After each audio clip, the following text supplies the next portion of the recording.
Hello and welcome to the all new, all different number one comics podcast, episode number 54. 53 more times. That's all I got to do, 53, and then I am golden with Bob. That's all that matters. We are a weekly comic book podcast, and each and every episode we take a look at a first issue comic book newly released that week, break down the story and art, let you know if we think that you should move on to issue number 2 or not. We also talk a little bit of comic book and related news when and if that exists, as well as what's new at comic book shops this and next week. Bob, by the way, that's Bob. Say hello, Bob. Hello, Bob. I'm Dave. Okay, now I feel better. Yeah. I know. I was on the edge of my seat, too. Like, wait, who the hell is this guy? I can go on with life. Yes. It's important once a week, at least, to be reminded of who you are, you know? Everyone should take the time and just introduce yourself. Say your name out loud, whether you're in the car, on a subway, hanging out with friends, whatever. Just make sure everybody knows your name. If you're on a subway, you might get a few odd looks. If you're on a subway, you're probably getting a few odd looks either way. Whether they're warranted, whether they're not. Bob, this week we're going to be taking a very deep dive into the all-new number 1 from Image in association with Skybound. Cobra Commander. That is correct. Cobra Commander, part of the Energon. Okay, Energon Universe. You say Energon again, I'm going to jump over this table. Exactly. I mess it up every time, right? It's just a thing now. I kind of have to. But... Do not mess up Transformers around me. Yes. Transforming machines, right? That's what they're called. Semi-truck robots. I get you're semi-right. Well, what was the other? GoBots, right? That's the... Fun fact, just to throw out a non-comic book related fact. Mm-hmm. Actually, it turns out that one of the pitched names for GoBots, which we all know is the redheaded stepchild of Transformers, mm-hmm.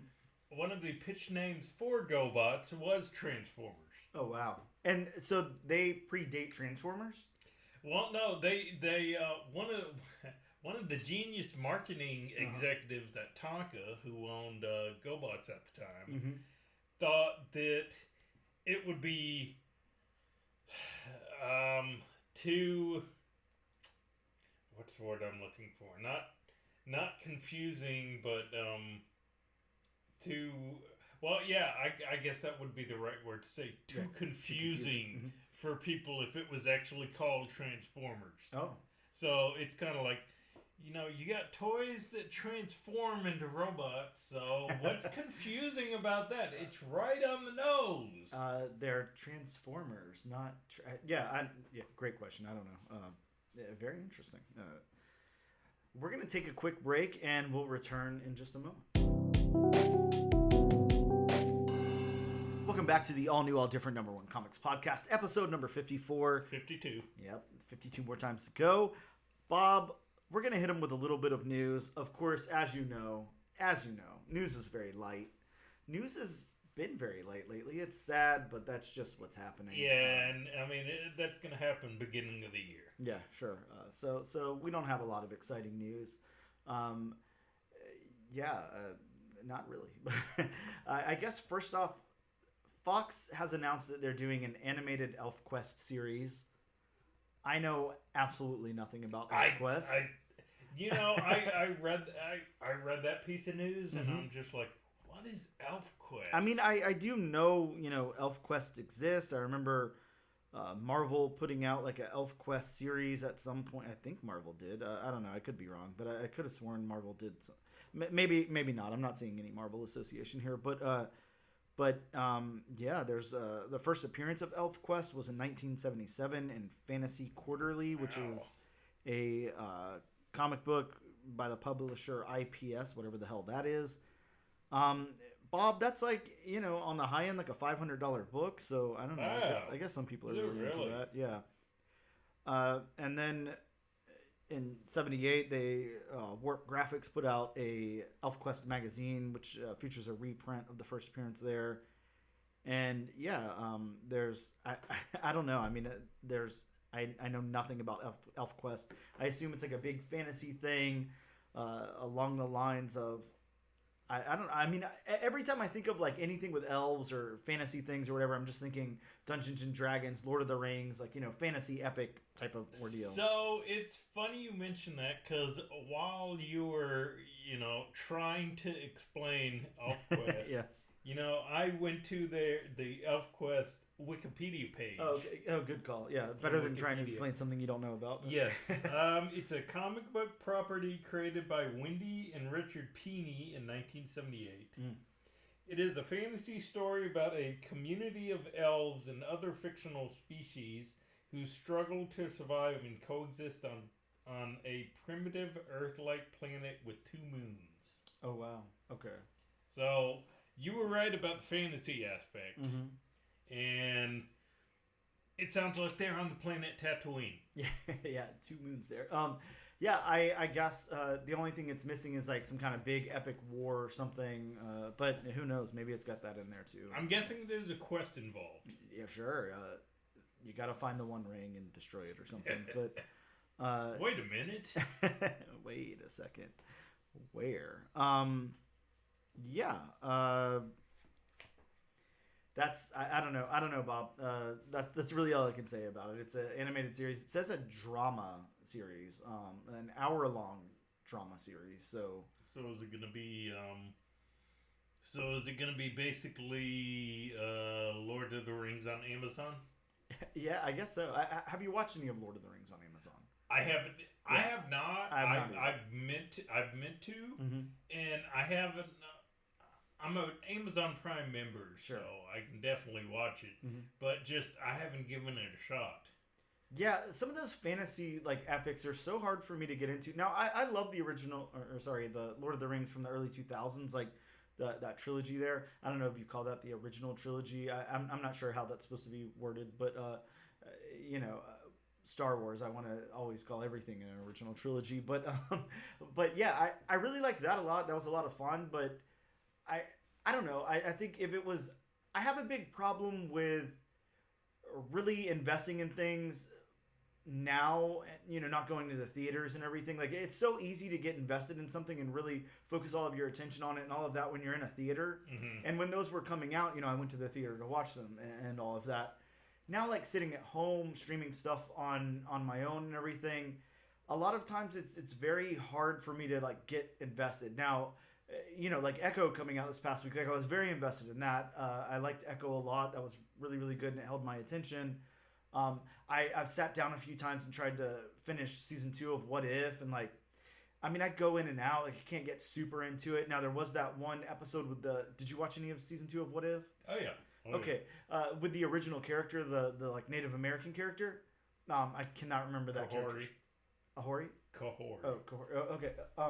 Now that episode had my attention. I couldn't look at my phone. I couldn't do anything else. That was a damn good episode. Yeah, my dog walked by and I was like, "Get away from me! I'm not petting you right now. I'm watching this." That was a really good episode. Yeah, that put me in a trance, dude. I was fully invested in that.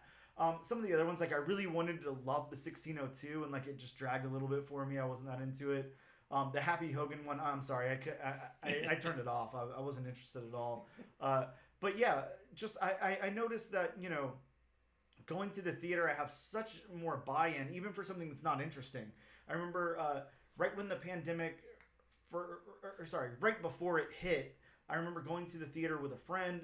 We went to a completely empty theater and watched that movie Adrift, and it was a terrible movie, and I was fully invested. Sat there and watched the whole thing, no problem. But then I try to watch, one of my favorite movies at home, and I'm picking up my phone, and I'm, walking away and all that. So, yeah, the theater really does hold, a lot of value, as far as, building an audience for stuff and everything. It's a really kind of an overlooked thing now with all the streaming and everything.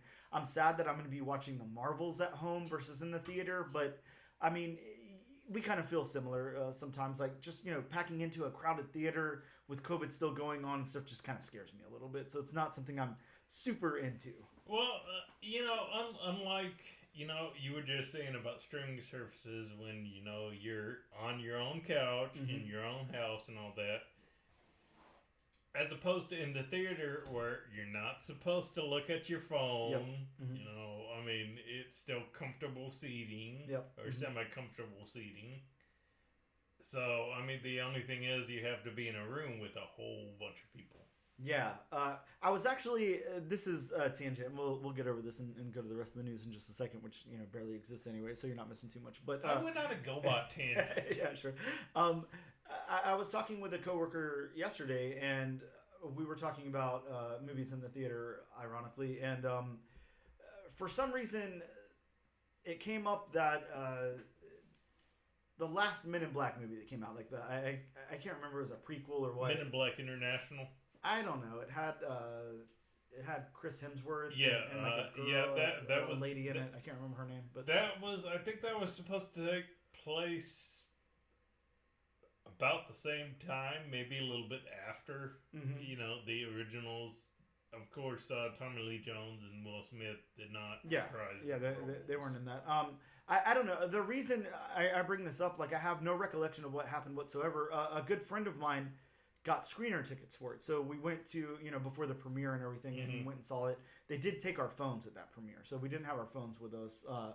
And I mean, Bob, one of the worst movies I ever sat through in my entire life. I had like nothing else I could go to. I'm just sitting there watching this terrible movie, not retaining any. Yeah, of it. I can't say it's.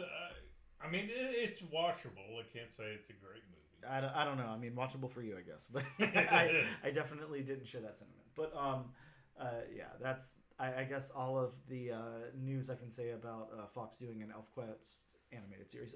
Next up, Bob, we've got now. Here's the question. I know this is not the real. DC character. No, there's no DC news this week. I'm sorry.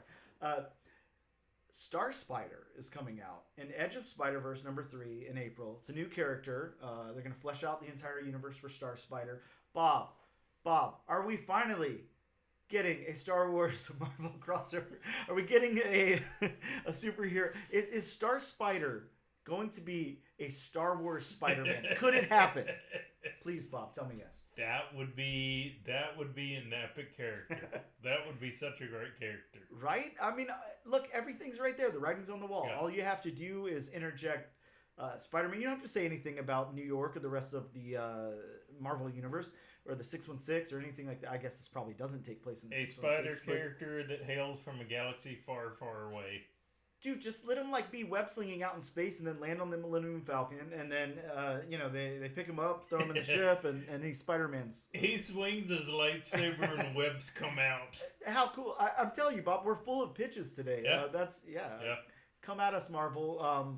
That is definitely look. At some point, Bob, they have to cross over. Oh yeah. Star Wars and Marvel characters. Like, how have they not? We talked about Guardians of the Galaxy before. I mean, something has to give. Are they really just out here not utilizing their properties? Because there's other ones where they let the license go, like Conan. We had Conan for a little bit. He's on the Savage Avengers, all that. And now they've lost Conan. I assume. I don't know how long we're gonna have Predator or Aliens or Planet of the Apes. If those are forever type of things, but right now at least they've got Star Wars. Why not cross them over somehow? I'm actually surprised it's taken this long. As long as they've had both Star Wars and Marvel. I guess the question could be is there some kind of clause in there? Are they this cannot happen? I don't know who owns. I mean, I know obviously Disney and all of that owns both of the companies, but. I don't know, when George Lucas sold over the rights or something, did he say hey, this has to be a completely separate universe that nothing else can intertwine with? Was that maybe a clause in there that we don't know about? I feel like if anybody knew, you would know. So but I will say it'd be something different. Yeah, exactly. Which is what movie fans want, something different. Yeah, do something a little different. I mean, take a what's the word? Take a chance. There you go. I mean, who doesn't want to see Deadpool against Boba Fett? Mm-hmm. Yes, exactly. I do. That sounds really fun. Who does? Cool. I mean, who doesn't want to see Apocalypse against Emperor Palpatine?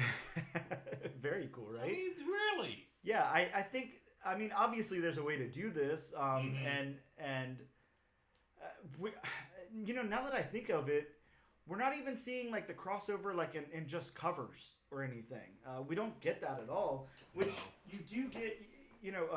Wolverine was with Predator a little bit ago. I don't know if aliens have crossed over. Yeah, and I mean, we have gotten like these Disney character Marvel comic crossover.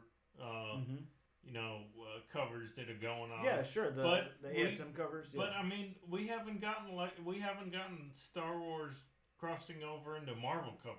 Yeah, can we? I mean, if for some reason they can't actually cross the universes, can we at least do some covers? Yeah. I don't know, man. I'd love to see it, and I know you'd love to see it. Being a huge comic book fan, and then being an even bigger Star Wars fan, like cross it over a little bit. They're doing this kind of thing. Joshua Williamson, or sorry, I don't know who was at the helm of that. I don't know if it was what's his name from Robert Kirkman or who, but whoever over at Skybound and Image is crossing over the G.I. Joe and Transformer franchises. That's Kirkman. Yeah, why not? Why not do it? Again, we're kind of tangent heavy today, but I think that's okay.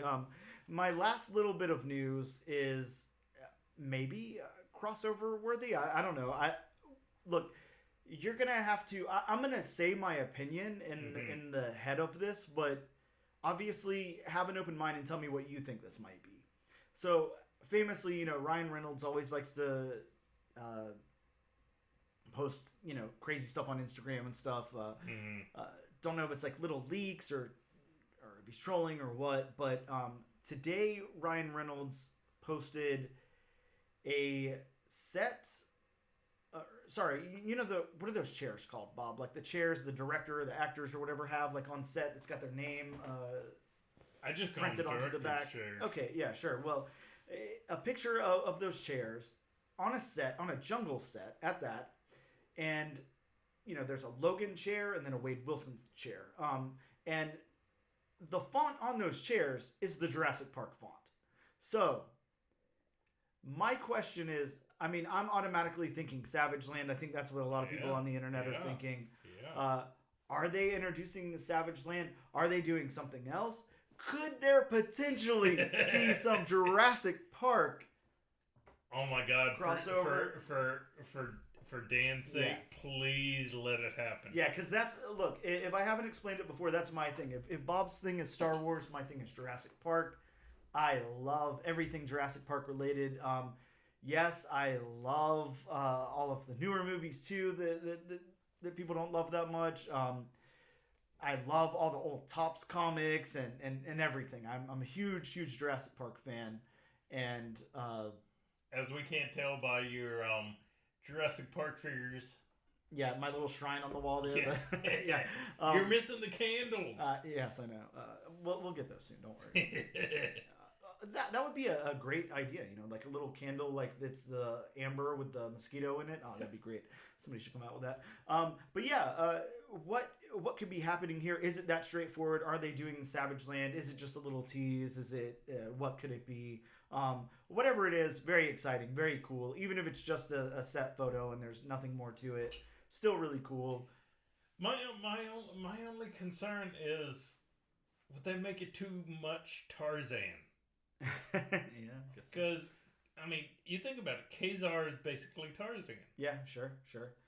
Or, I mean, could they be doing the type of thing like they did in Deadpool 2 where, maybe Kazar just comes out and then gets killed right away or something, they're planning on killing a lot of people in this, as far as we know. This is supposed to, kind of put an end to all of the X-Men crossover and all of that. So, yeah. Some interesting stuff. This movie has the potential to do a lot of things. So that is it for news. We're going to take a quick break and we'll return in just a moment. Pick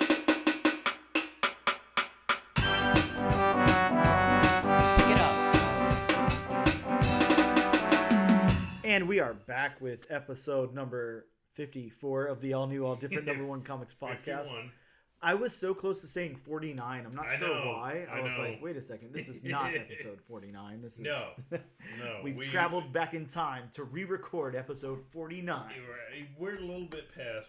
Was 49 that bad where we have to re-record it? You know, I'm not too sure. No, 49 was a good one. We did Invasive. Yeah, 49 was a fun. And ironically enough, Invasive number 2 is out this week. Yeah. So Bob and I both got that in our pools and are very excited to read it. So. See, that's one book you don't need to announce. Yes, very, very good book. Yeah, definitely. God, definitely check that out. Yeah, I'm so looking check out that issue number 2. Yeah, exactly. If you haven't checked out issue number 1, what are you doing? Yeah. Number 1, stop this episode, go back and listen to episode 49, and then you will know from there, oh, hell yeah, I should be reading this, absolutely. Yes. So, Yes. Bob, the new books that are out this week, I don't know. Like I told you, I didn't spend $100 this week. It's a very, very light week for me. I can't believe it. I mean, and just like news, that's to be expected early in the year. I mean, we're not even out of the first month of the year. I don't know. I'm such a year person. I guess like beginnings like mean something to me. I'm not too sure why. Like if I was publishing a comic book, I would demand that it's out the first week of January, and then I don't know why. Like it sounds so much cooler than like putting out a number 1 like in the second week of March or something. Well, that's kind of what they went for. What was it? Secret Invasion. Yeah. Mm-hmm. Remember they started in January. Yep.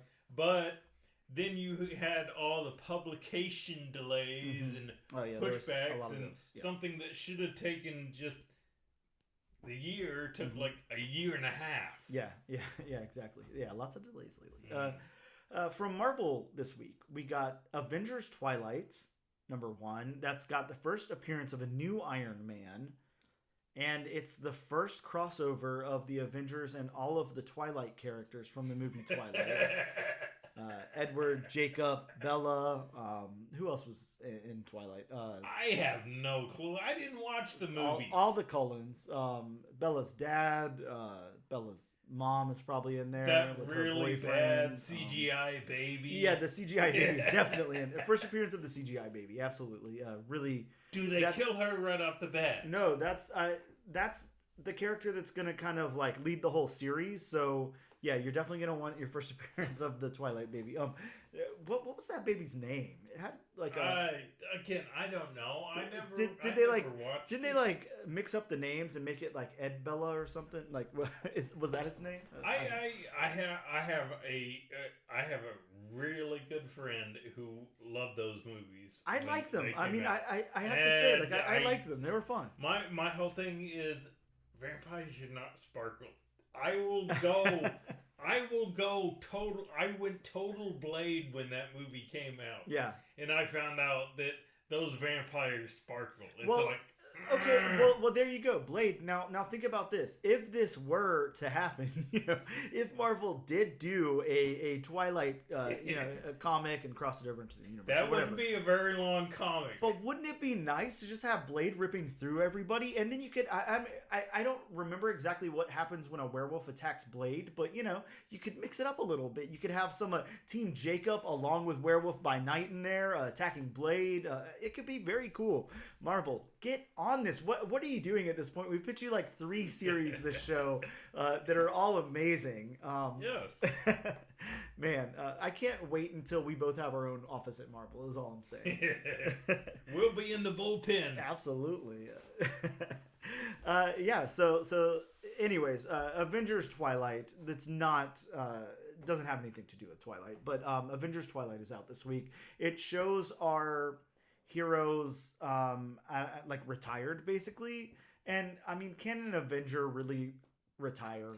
Essentially, like I said on this past episode, it does sound like Marvel's version of Kingdom Come. Yeah, which is definitely not a bad thing because Kingdom Come is one of the best series I've read. Yeah, this sounds like a lot of fun. I'm actually really, really excited to read this. Mm-hmm. It sounds like a cool series. I'm excited to check it out. I think it's a mini though, but that makes sense. We also we have a new volume of Cable. Cable number 1 came out this week. It's got the first team appearance of the neocracy. I'm not sure how you say the crassy part, but it's like democracy, but the neocracy. Say it again. Neocracy. Okay, there we go. That sounds way better out of your lips than mine. We've got Daredevil issue number 5. This one's got an all new villain. Somebody is gonna fight Daredevil, I would assume. A new villain for Daredevil. Yay. We've got Jackpot number 1. So this is Mary Jane as Jackpot, of course, involved in the gang war that's going on. So, and you said this is a one-shot? I believe this is a one-shot. I think so, because later we're getting a Jackpot Black Cat crossover series. I think that's going to be a 4-part mini. Because and I think everybody crosses over with Black Cat. Yeah, absolutely. Why the hell not? That's true. Everybody except for Miguel O'Hara, who is Spider-Man 2099, who had issue number 3 of his Steve Orlando book out this week with the first appearance of Werewolf by 2099. Bob, super, super stoked about this one. Did you read issue number 2 yet?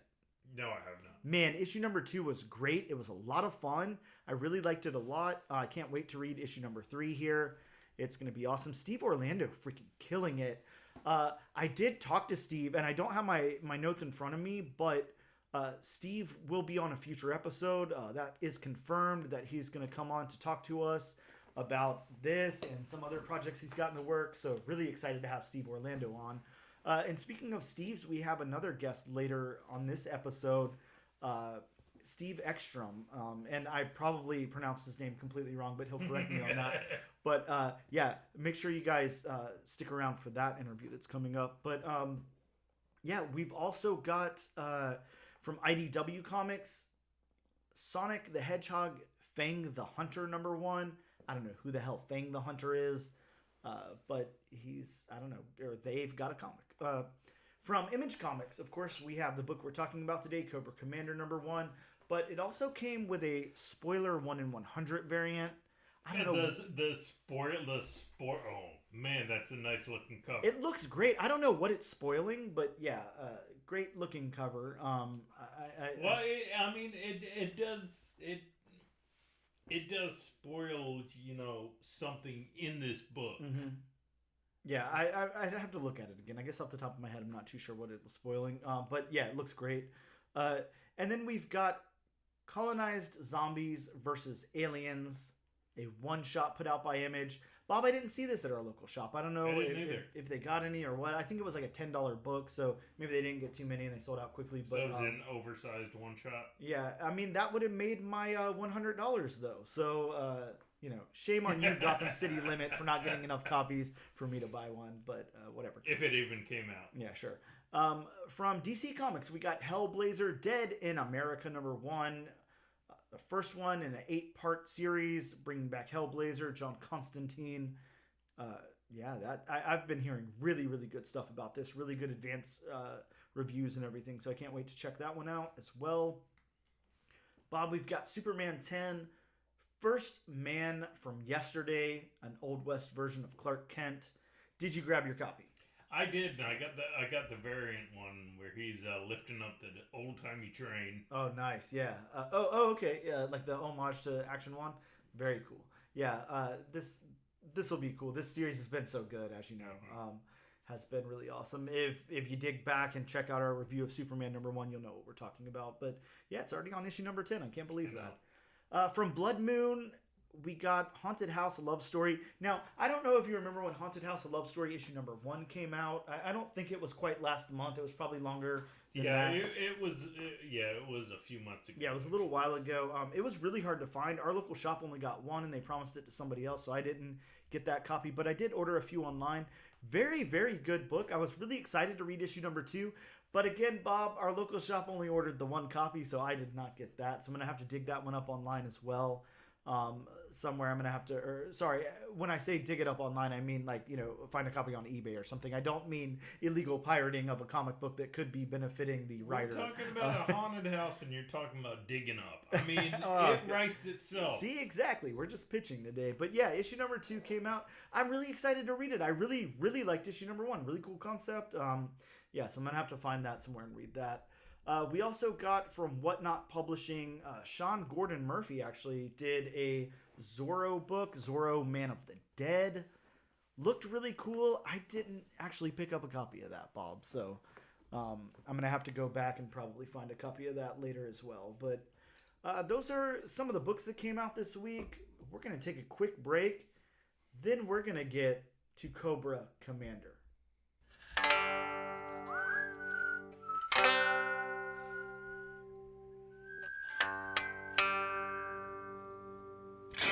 And we are back with the all-new, all-different #1 Comics podcast, episode number 54. Bob, it is time for the potatoes and potatoes portion of the show, where we go over our first But I like brand new meat issue. and potatoes. Well, meat for you, potatoes for me. More potatoes for me, Bob. You know, more meat for you. So you caused the potato famine. Wait a second. I think I got that wrong. I think more meat for you, less potatoes for me. Wait a second. All right. Anyways, this is getting way too food political here. So, if you can, we accept potatoes for donations. Go ahead and send them to ANAD_1 Comics Podcast at bob.com, and we'll take those. Bob, yeah, it's time for Cobra Commander. Let's really quick talk about these creators and the synopsis from Image/Skybound site. And it reads, mini-series premiere. The rise of Cobra begins here in a world where the Cobra organization hasn't formed. One man's sinister plans to utilize the mysterious alien substance known as Energon sends shockwaves across the globe. Who is Cobra Commander? Where does he come from? And what horrors is he planning to unleash that will rock the world and maybe the universe to its core? Red Hot writer Joshua Williamson and artist Andrea Milana kick off the second of 4 action-packed miniseries that will introduce the best and worst humanity has to offer, the Energon Universe. This is a 40-pager. It's $4.99, just to throw that out there. It's a little bit longer than a normal and a little more expensive than your regular Image, but your 40 pages, you're getting your money's worth. And just to stop you there, just to say a little something. Mm-hmm. I don't know about you. This didn't feel like 40 pages. No, not at all. This breezed through. Yeah, really. But I mean, we already know we're talking about Joshua Williamson here, so let's. I'm not going to go into too much about Joshua Williamson. We already did it on the Duke episode. We've already said all. Yeah, we've done all this. Let's say the Flash, Birthright, Nailbiter, Ghosted. He's done a bunch of stuff. Yeah, exactly. Superman, a little lesser known character over at DC Comics. Joshua Williamson has done some stuff. Let's talk about the artist really quick. Andrea Milana. Not a whole bunch of credit to their name, but illustrated Dahlia in the Dark for Mad Cave Studios from 2022 to 2023, a 6-part series there. Illustrated all of that. Fabulous looking series. I don't remember if I read it, but I'm looking here at it and it looks great. Of course, Cobra Commander, this book, did a trade paperback for Source Point Press called In His Own Image. Also did some cover work on Transformers, the series that's out now from Image Comics, part of the Energon Universe, as well as Duke. Did some cover work on that. And from Image Comics last year, we got Impact Winter Rook. Did the illustration on that. And a book that I'm going to be talking about a little bit later in our interview portion, The Fog, is doing a 1 in 50 incentive cover on the second issue of that. So really excited. I get to talk to Steve about that a little bit later. So make sure you guys check that out whenever we drop that interview. Those are our creators. Bob, I'm going to get in my synopsis. It's long, so buckle in.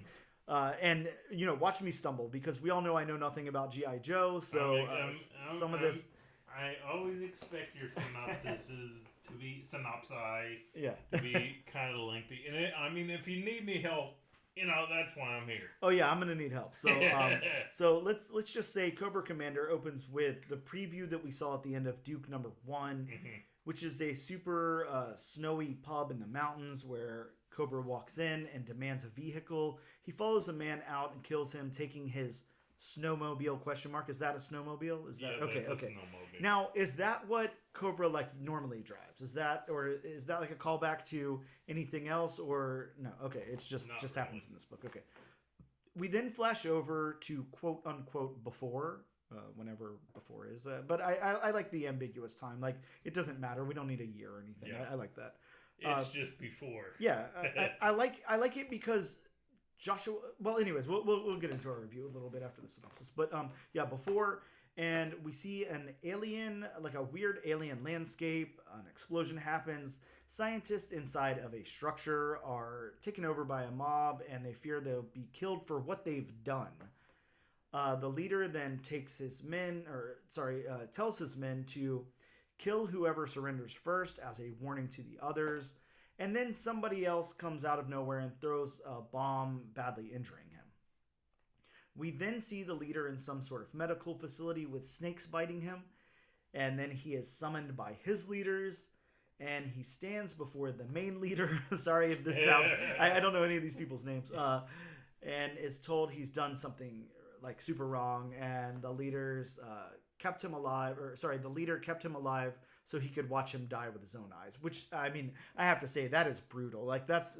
Can you imagine? Somebody's just... I kept you alive so I can watch you die. That's the only crazy. reason you're here so I can watch you die. Yeah, imagine that. And then he shows the leader his loyalty. He shows his leader that his loyalty to the leader and Cobra LA? What are we going? Cobra Law. Okay, I was like, is this an alternate version of LA? What's going on here? Okay, so Cobra Law remains, and he plans to strengthen it. We then get a big reveal of him housing a secret transformer, and he plans to find others and lead an army that no one will be able to stop. We flash back to now, and Cobra is traveling in the snowmobile with a man who the leader... Now, Bob, help me with the leader's name. It's Globulus. Wow. Okay, I'm not even going to pretend to try to be able to... Globulus? Okay, Globulus. Wow, that's an interesting name. Sent with him, as Cobra tells the man he won't disguise himself because he wants the world to fear him. And the final panel shows an isolated shack with Dreadnoks.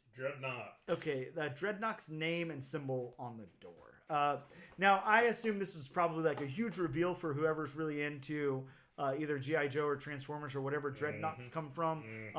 I had no clue what that is, but that's okay. It's still a big enough reveal the Dreadnoks where I understand it's something. The Dreadnoks led by Zartan. Okay, yeah, great. I'm learning so much here on the G.I. Joe Energon podcast. Energon podcast. But that's my synopsis. Stumbled, as we all know, stumbled badly. But Bob, let's talk about this book. We have so much to go over. Of course, we have our how we normally break these things down with the story beats, dialogue, narrative, and world building, the art, characters, background, locations, and colors. But let's talk about these story beats. Look, I'm, right out on Front Street. It's Joshua Williamson. Dude knows how to tell a story. The beats are perfect. They're dead on. I love his ambiguous use of before and now and all of that stuff, before, later, whatever. Yeah. It strips away the unimportant nonsense that some other people would interject into a story and just makes it like, hey, this happened before. It doesn't matter where or when or whatever. This is Cobra Law. We don't need to know like a huge backstory of it and these people and all of that. It's all conveyed here on the page. So I love the way that he tells these stories because I feel like somebody else would have fumbled with it, in all honesty.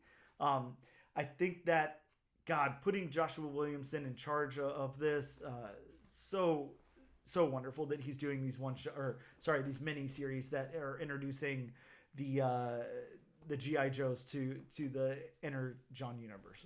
Really, really cool. But yeah, how about the story beats for you, Bob? We're seeing kind of the very beginnings of Cobra Commander here and his world and all of that. How did you feel like this? Yeah, I love the story beats. I mean, it showed, Cobra Commander making his entrance. I mean, he did that little bit. He killed that one guy, and I mean, that just shows, this guy means business. This guy can screw some shit up. Yeah, that's all he's here for. He's here for business. He doesn't care. Like, if you're in his way, like, he'll just move you out of the way. Yeah. And then, I mean, it goes to, before, which, I mean, you don't need to put a year or anything on it. And, it shows his backstory. I mean, it doesn't get too greatly deep into it because you can get so deep to where it muddles up the story. I mean, I've seen that before. I love how it's like toting the perfect line here because I have questions, yes, but I have questions because I'm intrigued, not because I'm confused or not because there's holes in the story. I love the fact that like these snakes are biting at him while he's in the medical facility, like, and this is coming from somebody who knows absolutely nothing about any of this. So like I don't know if that's how Cobra Commander was formed. I don't know if that backstory is there, if he's building it or whatever, but like I like how it's being portrayed here because I'm so interested in it. I want to know what's going to happen. Well, and like you said, I mean, you put it perfectly. I don't know if anybody but Joshua Williamson could have gotten this story. I don't think so. I mean, it's such a perfect... told. Yeah. And, I mean, I don't know if... And I can't say this, I can't speak for any other writer. But I don't know if any other writer would have been able to take, a story that, is... I mean, the background in the history of G.I. Joe and Cobra, can get muddled. Long. There is a long history. Oh, yeah. I mean, we're talking about, like a franchise that came out, like, what, in the 80s? Like the early 80s or something? But, I mean, he took it and he simplified it enough to where, just the average, reader who knows nothing about G.I. Joe... or Cobra, or AKA Cobra me. Commander, yes, could, figure out, okay, what's going on. Mm-hmm. Wow, Bob. And I'm just looking now, just as a side note, because I was saying that I believed that this franchise was from the 80s. I don't know when they started fleshing out their stories, but yeah, I mean, the action figures or whatever you want to call them were coming out in the early 60s. So, wow, I had no clue. No, they really didn't start fleshing that out until, they revamped the line, and that's when they, got in the cartoon. Because when G.I. Joe first started, I mean, it was... I can't remember how tall they were. I want to say... they were big, right? They were, like, huge. I want to say... They're like doll size. Yeah, I want to say, like, actual doll size. And when they revamped the line, that's when they went to... Because that's when, that's when Kenner was big with the Star Wars figures. They're 3 3/4 inch line. And that's what I like about it too. I mean, they go like I feel like that's even smaller than like your typical action figure. They went from like really big to like really small. But anyways, that's a side note here. Yeah, when getting to the story beats, I think that it's just so well crafted here.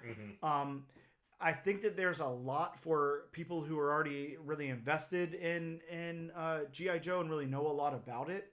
And then like there's a ton of like fleshing out and everything too. And then it's perfect for like a newcomer like me. I look, Bob, I said it whenever we covered Duke. I just never thought I'd be the slightest bit interested in anything to do with G.I. Joe. Like I'm just not a big like, military type of guy. I'm not a big war guy. Hopefully too many people aren't big war guys, but you know what I mean? Like I don't find that stuff that interesting. Like I don't watch war movies. It's just not my thing. Soldiers, army people, like whatever, like I'm just not into it. Well, see, and for somebody like me who is into it. Yep. I mean, there were just enough, references and stuff, put in. Like, I mean, when I saw Dreadnoks at the end, I got excited, and right when I saw that alien landscape, I knew exactly what it was. Yeah, and it's really cool, and like I said, I mean, I'll have like a million questions, and I'll ask you off air, but yeah, I think the story beats, to answer that question, of our review here, story beats are exactly where you want them to be, exactly where you need them to be, done in a very creative way, and I mean, A++ to Joshua Williamson for these story beats. Which again, considering we've read multiple things by Joshua Williamson. Yes. That's something we expected when we went into this book.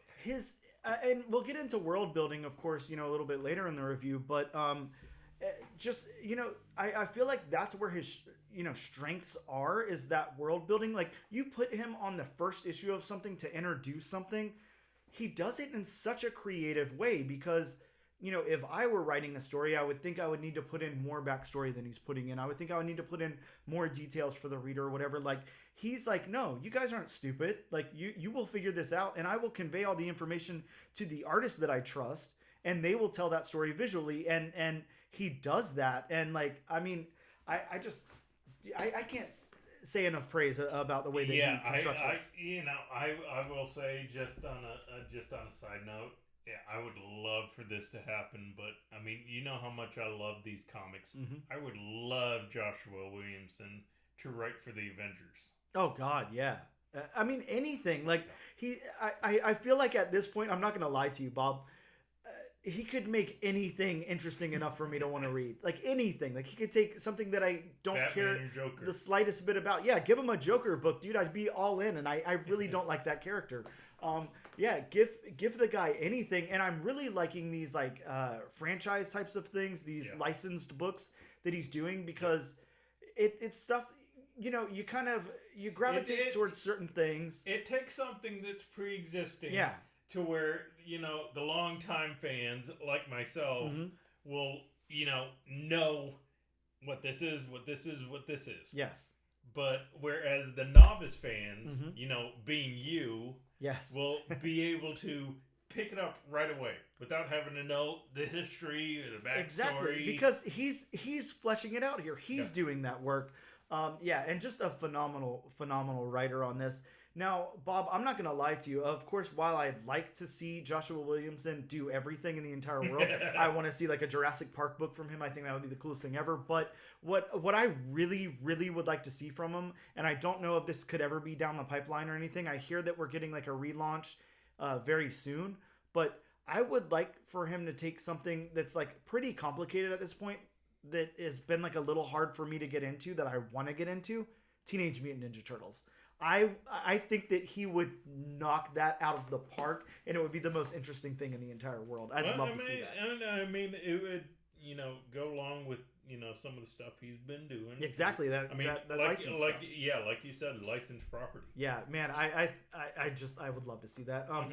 Now let's get over to the dialogue. You're gonna know the characters' voices much better than me, but I will say, not knowing the characters, I like the voices here. Yeah, I do think, from what I recall about Cobra, is he the dude with like the really high pitched, like weird, like villain voice on the cartoon or whatever? Is right? That him? He and I cannot remember the voice actor's name. I mean, of course, the voice actor has passed on. Sure. I can't remember his name, but he also voiced the character of Starscream from the you know, original Transformers series. Yeah. And you know, I like stalling for time while, you know, people do their research. Yeah, of course. Is it, let's see, either Christopher Collins or Charlie Adler? Charlie Adler. Okay. Charlie Adler. Who was the first name you said? Christopher Collins, but that is from G.I. Joe the movie, so I'm not sure what G.I. Joe movie they're referring to. But G.I. Joe the animated movie. Oh, okay. There was an actual, just like Transformers, there was an actual animated movie. Oh, okay, understood. Wow, cool. I can't remember exactly what year in the 80s it came out. Yeah. I will say I really like this character's voice. I like everybody's voice in this. If Joshua Williamson's main strength to me is world building, he definitely still knows how to tell a story very compellingly through dialogue, narrative, and perspective, and all of that. I feel like I can hear the voices of each one of these characters in the book. I love that character, Bob, and I don't know if it's an existing character or whatever. I believe it's like a female character that comes out with like the little grenade bomb and says something like to the effect of like, do you want me to throw this or whatever? And then she throws it, and that's whenever he, you know, gets in the accident or whatever. Yeah, that some of the side characters, you know, considering just like Transformers, I know more about, you know, the, you know, OG stuff. Yeah, sure. Like the main stuff. Not every single tie-in character. Yeah, but I mean, there's just been, you know, so many comic books. Oh, sure. And so many, you know, TV series. Yeah, they've done so much with it through the years. Yeah, that I mean, just haven't gotten into the minutia of everything. Sure. But I like the contrast of that character's voice with Cobra Commander, with, now tell me Cobra Commander's leader's name again. Globulus.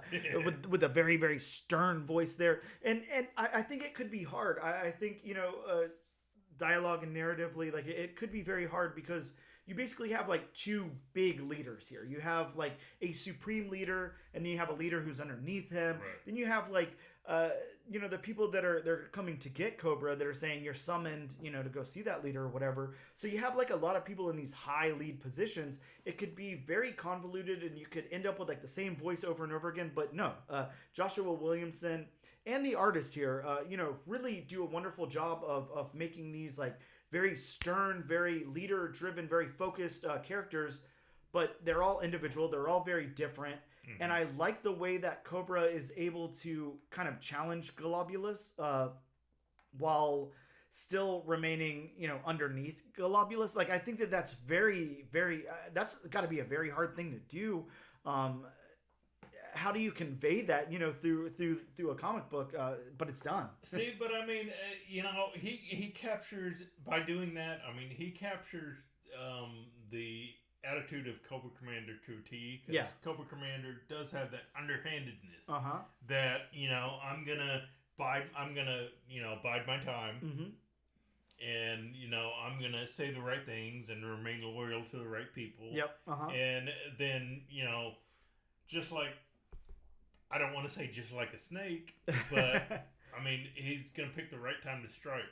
Yeah, and I think that's the most impressive thing in this book, that we could talk about is walking that line there of you have Cobra, you have Globulus, and he's basically pledging his allegiance to him, and it's there too. You see it throughout the story. He does have an allegiance, but at the same time, the character is so nuanced that he's also kind of breaking that allegiance, like in a way, secretly or whatever. I don't know. It's very, very interesting, very nuanced. He has an allegiance, but he has his own agenda. Exactly. Fantastic here, and I think that kind of covers the dialogue and the narrative. I don't think we have to talk about this too separately. The world building, Bob. I've already sung the praises of the world building.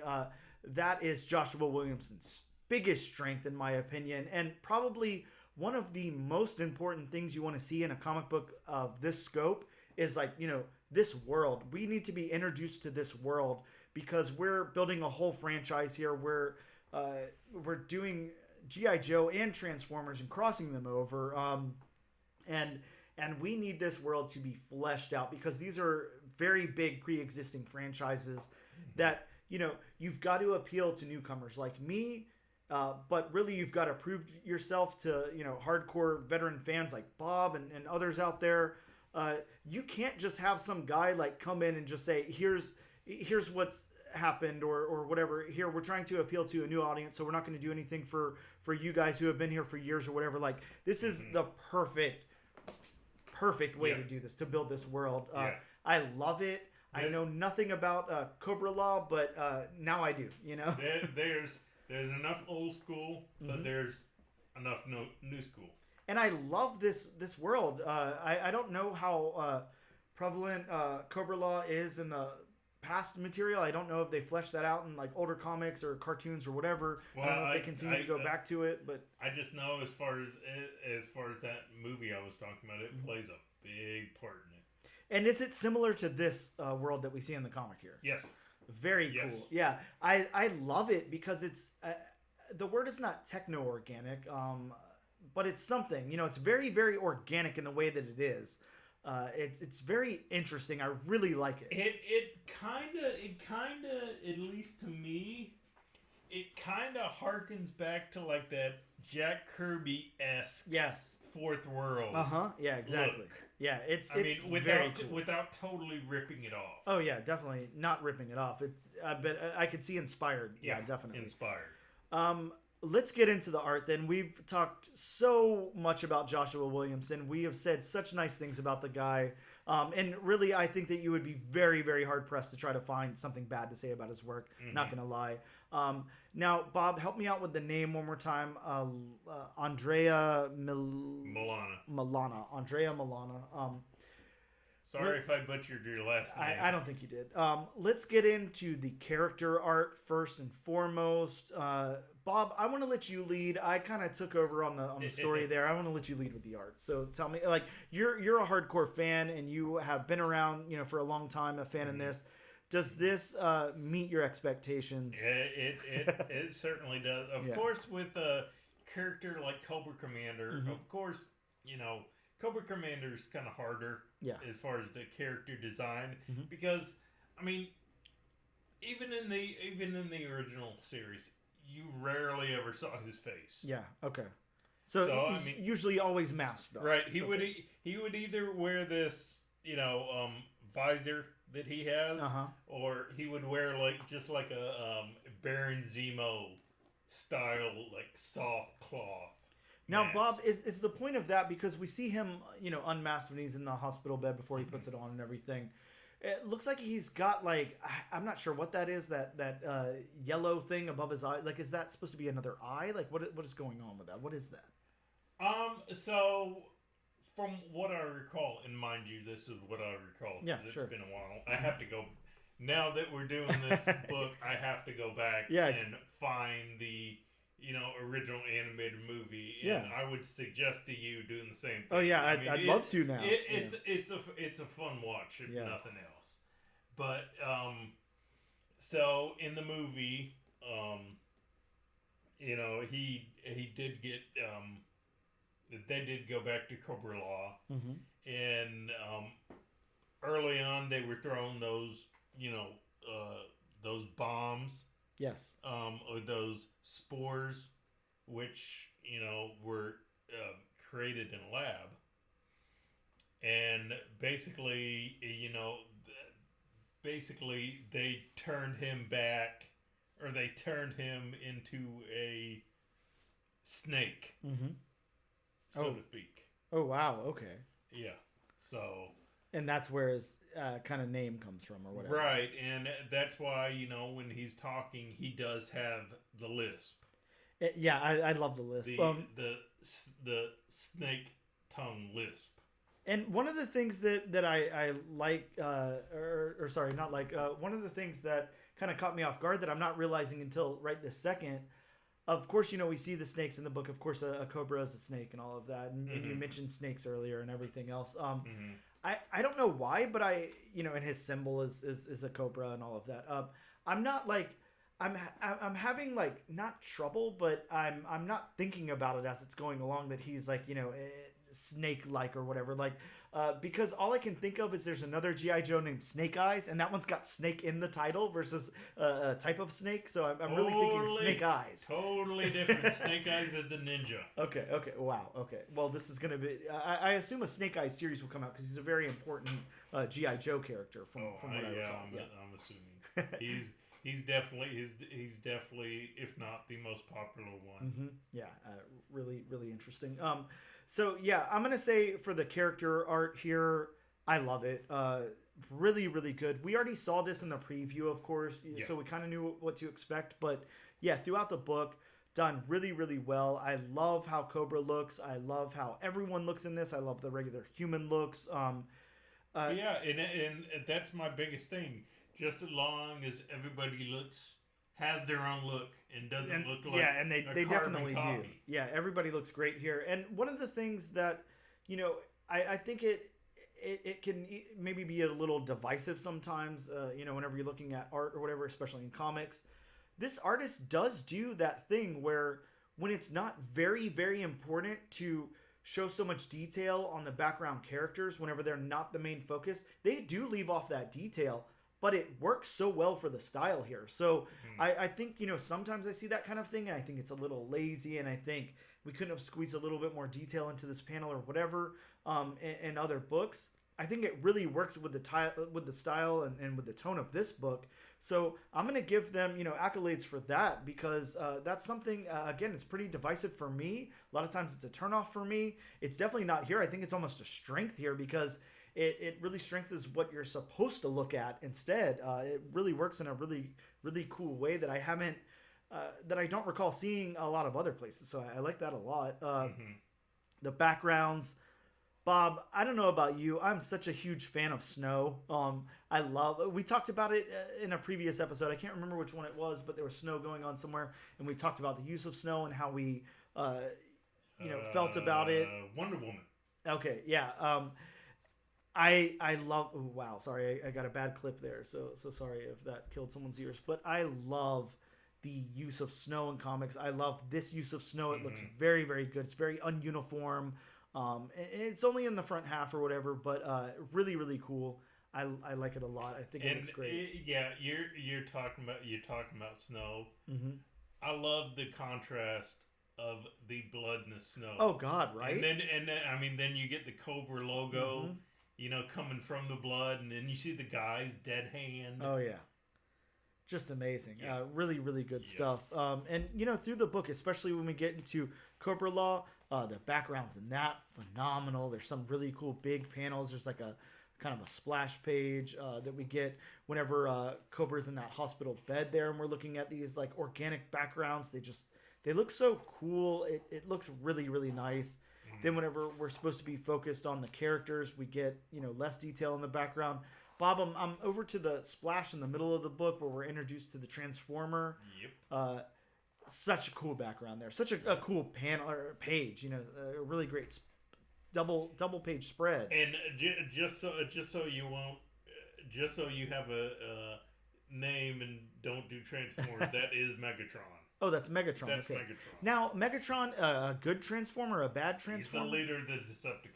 Oh, so Decepticons means bad, I think, because they're deceptive. Oh, okay, yeah. Okay. Oh, so he's building an army of Decepticon Transformers, evil Transformers. He's once he gets back to full power, he's gonna whip the shit out of Starscream. Oh man, this is gonna be good, And again, I mean, look at what they're doing here. I really before this. Could not have cared any less than I already did about Transformers and about G.I. Joe, and I care. And again, speaking of Transformers, they've shown more of Megatron in this book than the 5 issues of Transformers Transformers proper. Yeah, so far. yeah, very interesting. And look, we did the Transformers book. I think Philip Kennedy Johnson's take on Transformers really, really cool, really unique, and we both suggested that book. I'm gonna say this though, and maybe this might be a hot take to you, Bob. I'm not too sure. I'm gonna inch far away so you don't slap me from across the table. But I am really, yeah, exactly. You're grabbing something in your throat. I am really, really enjoying the G.I. Joe stuff, a lot, and I like the Transformer stuff. I have no problem with the Transformer stuff. I think it's good, but I think putting Joshua Williamson on this is just such a great choice. I think, Philip Kennedy Johnson knocking it out of the park over there on Transformers. Don't have anything bad to say, but I think the all-star of all of this Energon stuff is Joshua Williamson right now, in my opinion. Just really, really hammering out of the park. But I think Joshua Williamson aside, I think the star is Robert Kirkman. Sure. Yeah, exactly. But yeah, I don't want to take too much away from the art. We are talking about the artist here. And those backgrounds, fantastic. How about the locations, Bob? You're familiar with Cobra Law, and I love the locations. I mean, you go from the absolute blizzard, snow of the bar with no name or no man's land. Yes. And then you get into just the weird Jack Kirby-esque Fourth World style of Cobra Law. Yes. That is such, and you have this one panel where Cobra Commander is walking up to Megatron, and it's this, sterile looking, laboratory almost. Yeah, and I really, really like that laboratory. It looks I do too. Really awesome. Well, again, and what's worked for me, shadow play. Yeah, The shadows. Bob always points out shadows whenever they're used well. He's a big fan of shadow and shadow play. Yeah, and it's done very, very well here. I would say, probably the world building is my favorite part of the story, that Joshua Williamson's telling here. I think my favorite part of the art is the locations. I think that Andrea really excels at these locations. They're really, really fleshed out. They look amazing. There's so much detail packed into them and so much. And like I said before, when we need the detail, it's there. When we don't, it's not there. It's used perfectly. But Andrea has no problem whatsoever packing in the detail. Yeah. I mean, you're talking about detail, and I'm looking at shadows also. I mean, you have Cobra Commander walking up to Megatron. You don't see Megatron's face. No. Yes. It's totally hidden in a shadow. So exactly. Again, like you said, I mean, we see the detail of the Decepticon logo and most of Megatron except for his face. But I mean, just with the detail they do include, it's Megatron. Yes, and it looks great. We've got some of that caution-looking tape and stuff back around whatever's hooked up to Megatron and everything. Really, really cool. Locations are great. We obviously have to talk about the colors here, and the colorist is Annalisa Leone. I'm gonna go with if you want to double check me on that name. Yes. Okay. Wow. Maybe I got one right. So Annalisa Leone, who's worked on quite a few things. Sorry, we didn't introduce her before, but she did she did art on Oblivion Song all the way through. So did some work on Star Wars: The High Republic as well. Worked on quite a few things. So very familiar with comics. How do you feel about the colors in this issue? You know more about the universe than me. You know more about the color palette and everything. Did they work? Did they not work? I love the colors, especially for Cobra Law. Yeah, Cobra Law looks great, doesn't it? With the wrong colors or the wrong hues, that could have fallen so flat. Absolutely. I don't know enough about Cobra Law, but I believe you. To flesh out that world, it's got to look correct. Something, and when it boils down to it, Cobra Law is, like you said before, basically an alien landscape. And again, if you didn't use the right colors, the right hues, yep. I mean, that could have looked so jokey and hokey and exactly, and it's very interesting. I don't know exactly how to convey what I'm trying to say about it. I want to go back to a couple of panels of it before I say anything. But it's whenever we get into the parts where Cobra is laying in that bed, that kind of hospital bed, and then we kind of go through and everything. They're not as vibrant as I would expect. Something like I guess my first instinct to this would be it's an alien world. We need those very vibrant colors and everything. They're a little bit muted. It's organic and it's a different landscape, but they're still a little muted. But I mean, it's a hospital. No, it's supposed to be a hospital. Yeah, and that's kind of what I was gonna say about it. I actually like it. The whole palette of this entire book is a little muted. It's got a lot of muted greens, lots of different shades of greens, and then once we get into Cobra Law, we're back to those darker green shades, a lot of darks.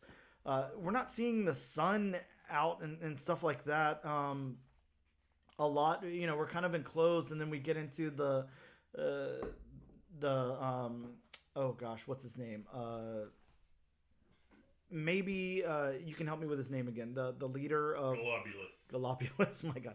Now, is that a snake name? What is that? Because he's got a big cobra kind of behind him in the shadows, or sorry, on his throne there. I don't know what the hell Globulus means. But whenever we need very vibrant tones and everything, which we get them a little bit later in fight scenes and stuff, they're there. I really think that the colors really, really shine in this book. They're done very, very well. The shadows are used very well. Like you said, there's a lot of dark mixed in with the light. There's a great color palette that really works very, very well, and it's used differently throughout the book. Sometimes we're getting a lot of shadows with a lot of blood and things. We get like brightened up. We get those muted palettes throughout Cobra Law. We got the blizzard and everything. There's a lot of really, really good colors here. So I really enjoy the colors a lot. I think they're done very, very well. Let's get into the question of the podcast, the thesis of the podcast, if you will. Bob, is this enough to bring you to issue number 2? I don't think I'm the right person to ask. Well, because I don't have a wrong answer. Yeah, let's go ahead and say this. You've heard us talk about it, this long so far. We have a lot of good stuff to say about Joshua Williamson. We have a lot of good stuff to say about the art, the color, all of that as well. And about this universe so far. We checked out the Duke number 1. Now we're on to Cobra Commander number 1. There's going to be some more number 1s that come out and everything. It's hard because you have a very seasoned fan of the entire world of G.I. Joe. You have a newcomer, somebody who wasn't even looking to be a fan. It's not that I held up my nose at it or anything like that, but it's not something I was looking for. There's so many things that I'm already into. I collect so many comics and read so many of them and whatever. I'm always looking for those new creator-owned books and stuff through independent publishers and everything that sometimes you throw in like a franchise type of thing and it's just like, this already exists so much. Do we need to hear another take on it? Whatever. So, it's hard to put it up against that, but we'll go ahead and say this. This is written so well. This is crafted so well. The team is paired up so well. It's you take something like Duke and the artist that Joshua Williamson was working with on that book, and then you take the artist that he's working with on this book in separate colors and everything, and you have the same writer in the same world, in the same franchise or whatever, telling a completely different story with a completely different tone and everything, which is really, really interesting to me. Again, I wasn't looking for this. I'm really, really glad I found it. If you didn't hear that throughout the review, of course, stop what you're doing and go pick up a copy of Cobra Commander. It's a very, very good comic book, whether you could give a shit about G.I. Joe or not, whether you don't care about the Energon Universe moving forward or not. It's just a very, very good first issue of a comic book, done very, very well, written superbly, and I highly recommend this and issue number 2 to everyone listening. Bob, after you, please. But ladies and gentlemen, for the first time in 54 episodes, Bob is speechless. I'm just gonna say this. Now you need to watch the animated movie. Yeah, absolutely. I'm very interested here. So that is a definite pickup from Bob and I both. Joshua Williamson, if you're listening, can you do any wrong? That's so far no. When are you gonna bomb? I guess is the question. So far no. Really, really knocking it out. It's almost like we talked before about how this jokingly is the Colin Bunn cast, and we cover so many of his books, and they're all. This might turn into the Joshua Williamson hour. Exactly. I mean, we have nothing but good stuff to say about everything Colin Bunn has done. Can we find anything that we don't like that Joshua Williamson has done? Is the question. So far, no. We've loved Superman. We've loved Duke. Yep. We've loved Cobra Commander. I'm assuming they're gonna get him to do all the other big characters. Exactly, and I think that at this point, every time I see Joshua Williamson's name attached to something, I'm gonna end up wanting to pick it up, just because of his really unique writing capabilities and his talents here. Very, very good stuff. With that being said, we're gonna take a quick break, and we'll return in just a moment.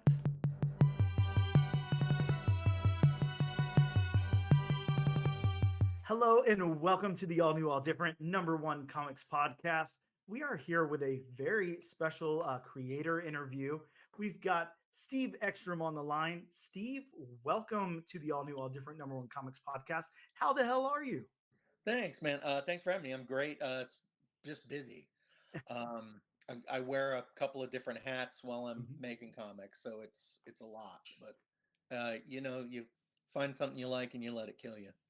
So. Oh yeah, well, definitely. Yeah, I can completely understand. It's like you get your labor of love and you put everything towards it. You throw everything, you throw your hat in the ring and you go for it. And I can definitely tell you've been hustling and doing that, especially with this project that we're going to be talking about today, of course. But before we get into all that, I want to leave everybody in suspense on what we're going to talk about for a second. But before we get into any of that, Steve, if you wouldn't mind, just give us like a quick, really quick, doesn't have to be much, but who are you? Where are you from? How'd you get into comics? What's your superhero origin? Like all that. Well, I'm a Scorpio and I like walks on the beach. No, I've been reading comic books since I was small. Mm-hmm. I can probably attest to my ability to read from having grown up with spinner racks and Oh, gas cool. stations.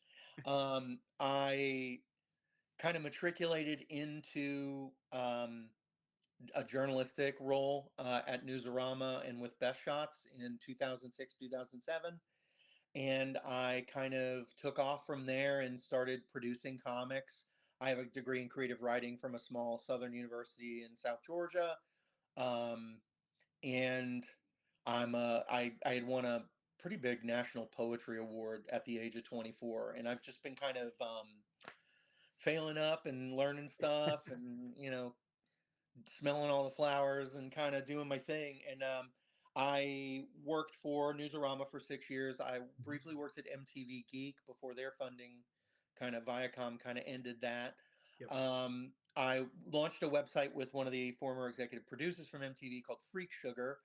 And then I produced a webcomic for a little bit. I was published a few times.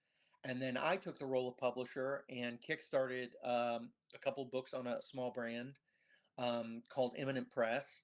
And after that, during COVID, I kind of found my sea legs lettering books for a living. And I Okay. started editing and lettering other people's works because I have an editorial background with my degree. And I worked on a crime book with a guy named Vanya Miskovic from Mm-hmm. Serbia, and we produced that last April, May. Soko was produced with Behemoth and then Sumerian. Behemoth was purchased by Sumerian in late 22, and they took on the role of publisher for our project. And then I'm the senior editor, or I have an editorial role at Mm-hmm. Sumerian, but I am also the writer for um, the sequel to John Carpenter's The Fog from 19. Yes. Yeah, and that's kind of what we were holding off for a second there on saying. So I'm glad you went ahead and said that. John Carpenter's The Fog. That's definitely what we're gonna heavily get into. We're gonna talk about other things along the way, but man, I have to say right out the gate, I huge John Carpenter fan, of Me course. too.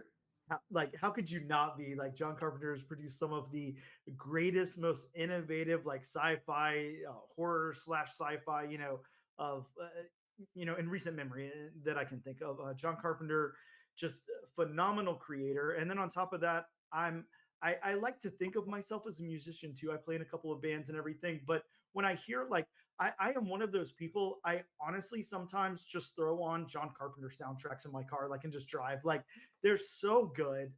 He's so just out there with his vibes and stuff that you wouldn't imagine.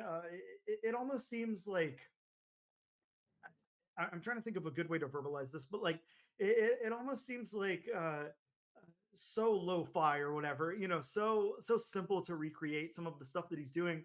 But no, nobody else was doing this. He kind of created it. So just really cool stuff, has really cool vibe to it. I really love his music a lot. So I want to throw that out there, first I and foremost. But It's funny. I write to a lot of his music. yeah, oh I am a God, it's big such good fan stuff to of the write to. Lost anthologies, the two Uh-huh. Lost anthologies. When I was working on The Fog, I obviously listened to the score from The Fog Yeah, hell yeah. because it's got a brilliant. It's just a bunch of brilliant music. And Mhm. my favorite movie of his is Halloween, which Yes. that's an iconic soundtrack. But I like there's something about he just gets tension in music. Like Yeah. he understands tension. And he's created some of the most intense like scary movie music in modern film. So it's a lot of fun to listen to his stuff. I grew up with The Fog and Halloween 2 and Big Trouble in Little China and stuff like that being like Yep. favorite movies. And when I was given the opportunity to pitch for The Fog, I couldn't believe it because I was like, you're gonna give this to me, okay? And I wanted to run with it. And I watched the movie like 4 or 5 times, and I was just like looking for things to kind of like pluck out of because all I wanted to do was pay homage to his own. He's a guy who pays homage to the films he liked. Yes. So in this comic, all I wanted to do was like pay homage to him and to be reverent to this guy who's a fucking master. You know? Yeah, absolutely. I mean, you said it. He is a fucking master. Like, Yeah. I mean, I put him on a pedestal. You know, you think of John Carpenter, and you think of the projects that he's done, the movies he's released, and wow. And like we were both saying, those scores, man. I mean, nothing touches those. So No. really, really good stuff.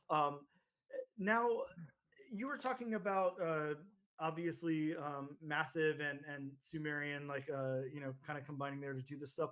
We talked to Sam Freeman a couple of weeks ago, had him on the podcast. Sam Freeman penning the Basic Instinct book for Sumerian and yeah, I'm the editor Massive. and letterer on that book. Yeah. Okay, wow, that's so awesome. Yeah. Now we talked about that book, and like I will say, you know, my co-host, he's not here right now. He doesn't usually do the interviews with me. I usually do those on my own. But we happened to cover the book, to cover Basic Instinct on the podcast. And basically, if you haven't checked out the podcast, Steve, what it is we take one single new #1 book that came out that week, and we just break it the hell down. We also, you know, of course, talk about like comic book news and all that stuff that goes along with it. But we really take a deep dive into a single comic book that came out that week, and that's it. And that's kind of our niche, you know, because I can't say we're doing anything that innovative, but a lot of, you know, there's a lot of like first issue comic book podcasts. There's a lot of comic book podcasters coming out covering like a lot of things on the rack. So what we try to do is really narrow in on a single issue. But you know, we picked that issue and we broke it down, and I loved it. You know, and if not for anything, Vanessa Del Rey, you know, is an amazing artist, and her work on it was outstanding. But I really liked what Sam was doing with it, and I liked it because I was like, you know, this is weird in a way, and it's not just novel. It's like I like his storytelling, and I like how, in the nicest way possible, it's a little bit undeveloped. It's a little bit it, you know, whenever you read so many Colin Bunn and Joshua Williamson stories and Tom King and stuff like that, they become almost like they're very, very good and crafted really well, but they almost come off a little bit formulaic sometimes. And it's nice to see like a new, fresh voice mixed in with that. And I really liked what Sam was telling there. And basically, whenever we got into the interview, when we were talking about it, you know, when we talked about Basic Instinct, we talked about American Psycho and all of that. I didn't know exactly what Massive and Sumerian were like doing here. Like, are they just taking like a lot of these like, you know, kind of cultish like franchises and expanding upon the story, like doing something with those? And that kind of like seems like something that they're going for, something that they have planned in the future. I don't know how much about that you can say. It's fine if you can't say anything, but whether you can or not, like I really like that you landed on the Fog. It's funny because like I'll call Nathan in the middle of the night and I'll be like, hey, I just had an idea. Let's go see if we can get the license for blah, blah, blah. I And love I'm like, that. hey, like I pitched a couple years ago when we were first getting to know each other and I wasn't with Behemoth yet. I wanted to pitch a sequel to The Rental. Have you seen The Rental? I have not seen The Rental. Okay, The Rental is a phenomenal horror movie. Okay. That sneaks up on you. And it's kind of got a novel kind of hook to it. But the first 2 acts are like a drama about 2 couples that are staying in an Airbnb on like the West Coast. And then one of the couple's dogs go missing.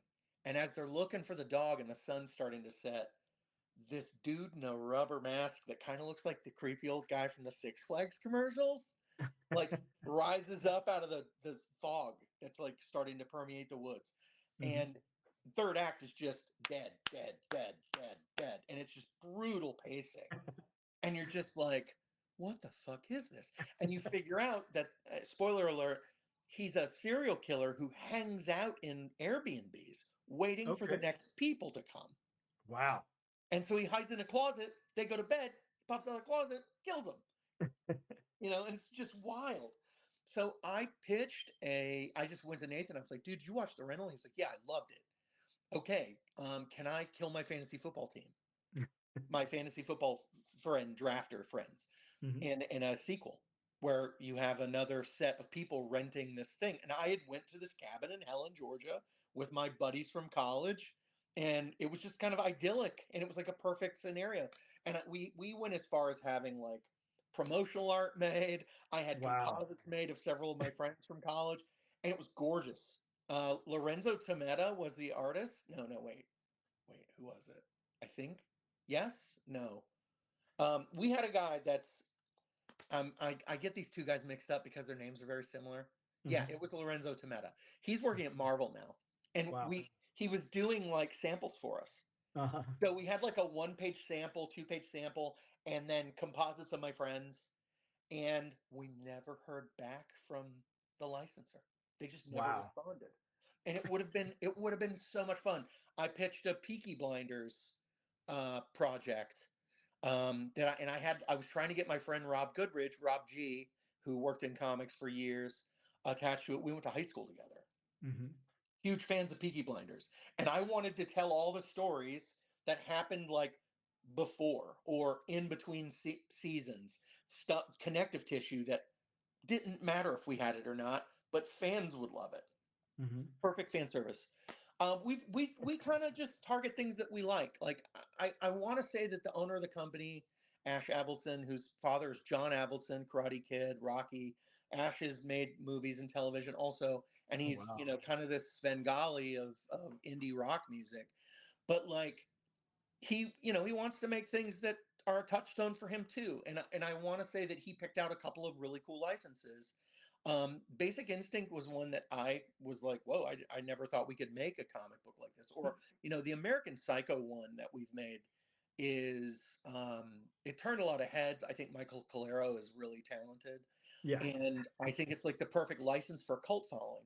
And I'm hoping that we can kind of get that again with The Fog, because like telling people that I'm working on this, their faces light up like, oh my God, that's the movie about the ghost leper pirates and they chop the guy's head off, and I'm like, yeah, man, you remember. And it's a scary, for 1980, it was a traditional ghost story.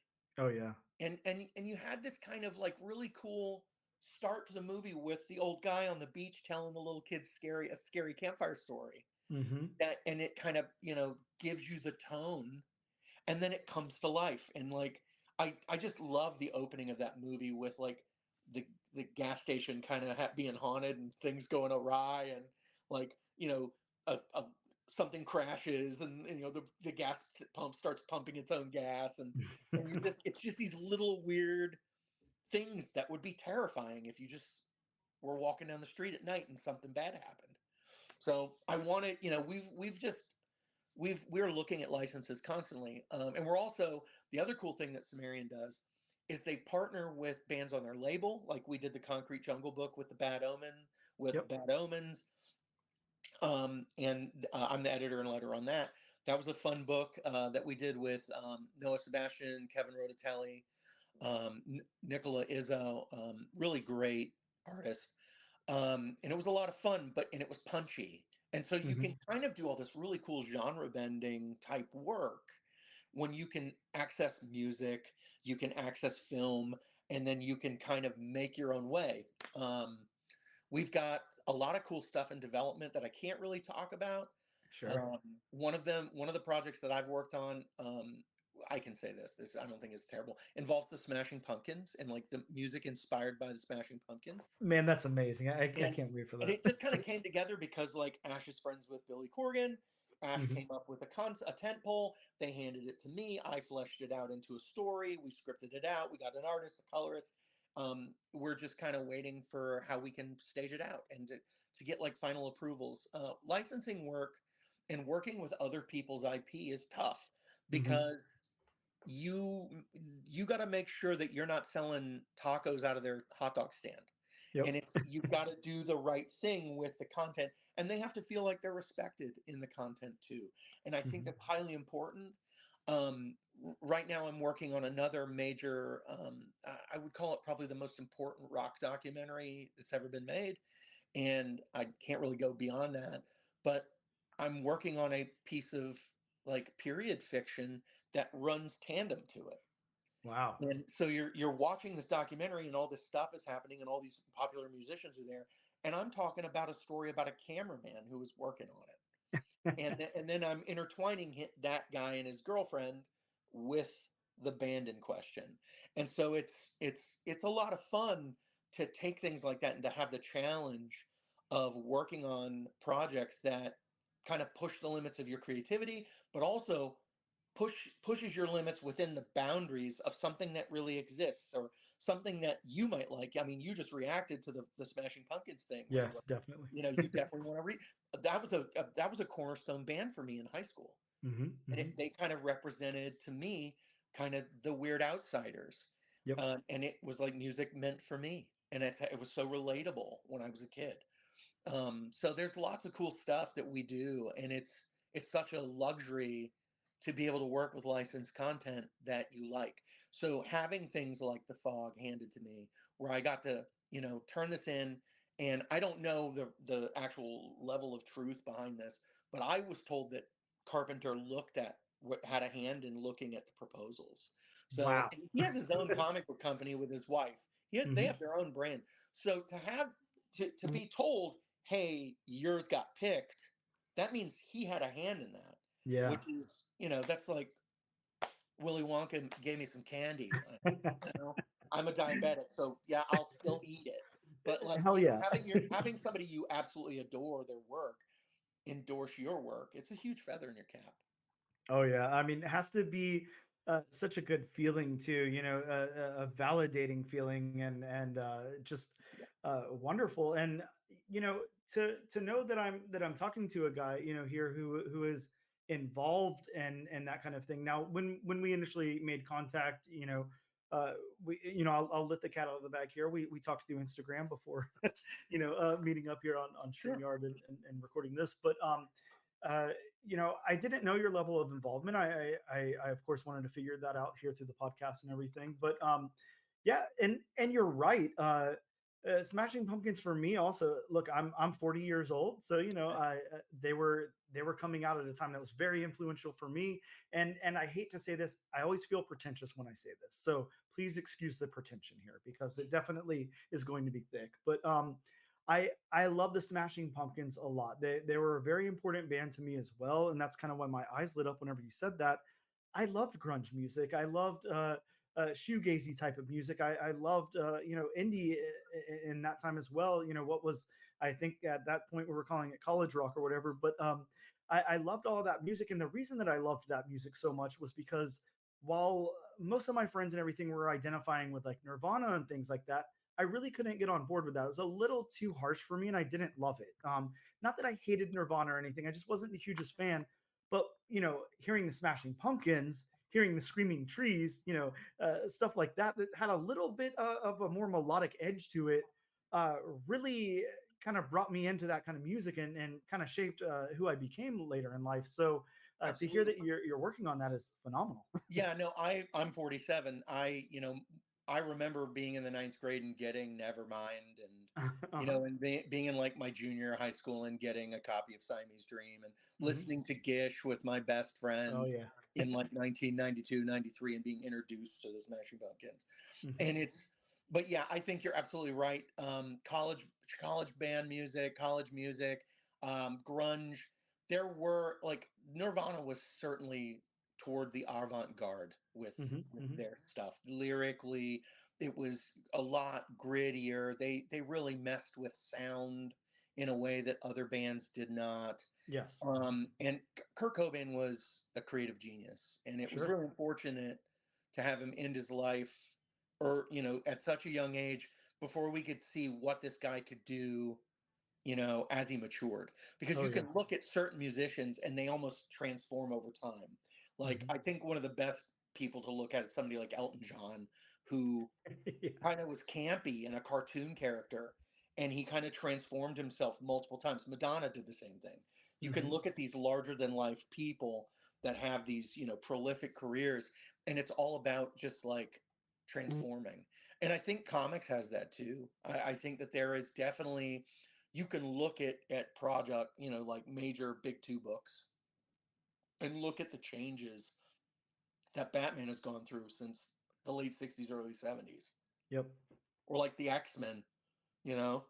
Hmm. And Hmm. it's this is such a medium, a wonderful medium for change, and to be evocative for any kind of growth, progression, to take things and transform them. I watch a lot of like Chopped, and you're Okay. watching like people take spaghetti and sabudana poha and all these Hmm. weird ingredients, and they make things and they transform them into something else. And it's you can do the same thing with comics. So it was fun to take something like The Fog and go, where can I take this and not have it, you know, pay respect to it in the past, but also push it past that into something new. And I started tying, like, without spoiling anything, Hmm. I started, my concept came from local paranormal lore from the region of the country I'm from. Very cool. Yeah, and Look, I was introduced I into some weird stuff, and I just said, I'm gonna steal that. I like that you bring that up too. Like, I don't want to cut you off like at all, but you know, a lot of people, I guess, a lot of people know a lot about the Thing. They know a lot about Halloween, all of that. And for a lot of people, The Fog is definitely a big movie in their life and a big John Carpenter movie, and I'm not downplaying that at all. But I think that you immediately go to the Thing and to Halloween. Now, a lot of people probably don't know unless they really look heavily into it that John Carpenter was inspired to write The Fog. Like, it was kind of like an inspiration from the 1958 sci-fi like B horror movie The Trollenberg Terror, which is, I think it was released like separately in the US under the name The Crawling Eye. Yes. Yeah, like, I mean, so he was inspired by that. Like, and if you take a look at that story, it's definitely not the same thing by any means, but you can see like how he would get inspired to write The Fog, by watching that. It's kind of like starts off at like a The Outlaw's Past kind of thing, but with like a crazy radioactive cloud and stuff. And then it was that, and then he took a trip to Stonehenge, and then kind of noticed like a fog creeping towards him, and he was like, "All right, I have like this thought here." Right. Which is so cool. So it's like he took something that really inspired him and expanded on that and made his own story out of it. And like you said, you're taking this that inspires you and expanding upon that and making your own story out of it. Yeah, the big thing that I started asking myself is, at the end of The Fog, the curse is lifted. Yeah. And, the curse of the Antonio Bay is gone. You've satisfied this ghost and his crew's need for revenge. So where does it go from there? And Yep. and I was like, what happened to the big golden cross at the end? Because it disappeared. Yeah. And then, they come back and they chop Father Malone's head off, and then they disappear again, and that's the end. Hmm. And I was like, well, what happens to a, like, what if you're just in an area steeped in paranormal energy, and you're still haunted, all these creatures are still around, they don't like dissipate, but Yeah. like, what if Captain Blake's like a passive ghost that haunts, the Antonio Bay area, but he doesn't really do anything. He just Hmm. kind of, he's just like, they've done plenty of studies on paranormal stuff where there's just passive energy, and the notion that some kind of energy or spirit may inhabit a space Yep. but not do anything malevolent in it. And I was like, okay, that's weird. So how could I manage that in a different way? And then that's when I started importing local lore from where I'm from, without, again, this is not a spoiler, but there was a story that a buddy of mine, who's actually one of my old college professors, a retired history professor, I was helping him go to a doctor's appointment. He's in his late 60s. Hmm. And we were driving him back to his home, and he was telling me about this guy that lived He kind of just appeared in the woods. He was like a 3-year-old. They found him naked in the woods. Wow. No way to identify where he came from, and he called him the man from nowhere. Like he couldn't. He was like, I don't remember the guy's name off the top of my head, but he ended up with a family locally. They adopted him. He went on and lived his life. Blah blah blah. But it was like always weird that he was found in the woods and they couldn't fix. You know, if this was the late 1800s, it's not like he could have gotten very far in the wilds of the woods as a naked 3-year-old. Sure. So to have this guy, this creature, so apparently they had exhumed him from what my friend told me, and he was like, I was like, I really need to research this more because I want to know more. He was, this is all oral tradition, so I don't even know if it's real. And I was like, this is a fantastic oral story that I'm just going to kind of reference and lift some of the ideas of this about this guy that was a part of Antonio Bay. And it turns out that like the Antonio Bay centennial celebration that happens in the fog, like it ruined that town. So like what happened to the town afterwards? Who stuck around? And now that there's all these paranormal things that we've glamorized and stuff, what if it became like a tourist attraction again? So Antonio Bay is starting to thrive again, and everything's a paranormal bed and breakfast, which I actually stayed in a haunted hotel in South Dakota a few years ago. And I kind of riffed on that. And I said, what if there's like an Airbnb where they hand you like a EMP, measurement device? And that's basically all my girlfriend and I did at the time as we walked around this hotel, walking up to things and watching the little meter spike. And it was like anytime we walked next to something metal, it spiked and electromagnetic waves. Got it. But, like, again, that. So it was just tying all these little tendrils together into a new monster and giving, referencing the movie without like becoming hand-fisted and just recycling the movie. So I like the one key thing that I can say is that my lead character is Andy all grown up. So awesome. It's Andy I can't Wayne. wait to read this. So Andrew Wayne is like a guy who lives in town. He's married to another prominent family member from another family from town. Stevie Wayne is still running the radio station. Yes. The White House. And she's dating a guy that was kind of a background character in the original movie. And it was like the best way to pay homage to Carpenter is by drawing John Carpenter into my book as a character. So the janitor guy that cleaned the church is in the new book, and he's dating Andrew Wayne's mom. And it's like, it's kind of fun to do things like that because he references movies all the time. Sam Loomis is a reference to Psycho. Yep. The first protagonist hero of Psycho is Sam Loomis. So that's where, Loomis comes from in Halloween. But like all of the names, Brackett, all of these people's names that he uses in all these movies are just recycled names of friends and people that worked with him. And they show back up and they show back up and they show back up. And so I just kept doing the same thing and playing on the same kind of notes, but playing you a new tune. And this book is very fast paced. I didn't want to do something disjointed and like ethereal. So it's kind of a standard plot. It's a 3-act story that's over 4 issues, and it has a really nice amount of rising action. And then I just kind of smack you with this large sort of final point, and then it trickles off really fast. Like a lot of people's denouement at the end of a story can unwind in any sort of way where you're explaining so much. Postmodernism has ruined us as an audience, I feel personally, because we need to know why about everything, or we have to have these weird explanations or these like, or non-explanations where it's just like, and somehow Palpatine returned, like that kind of garbage. And you don't explain anything. You just kind of like dump yourself on your audience, which I think is not a good way to tell a story. So and you do a lot of assumption that way.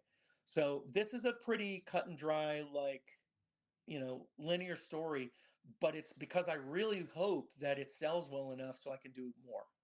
And Nathan and I were talking, Nathan Yoakum, co-publisher of the brand.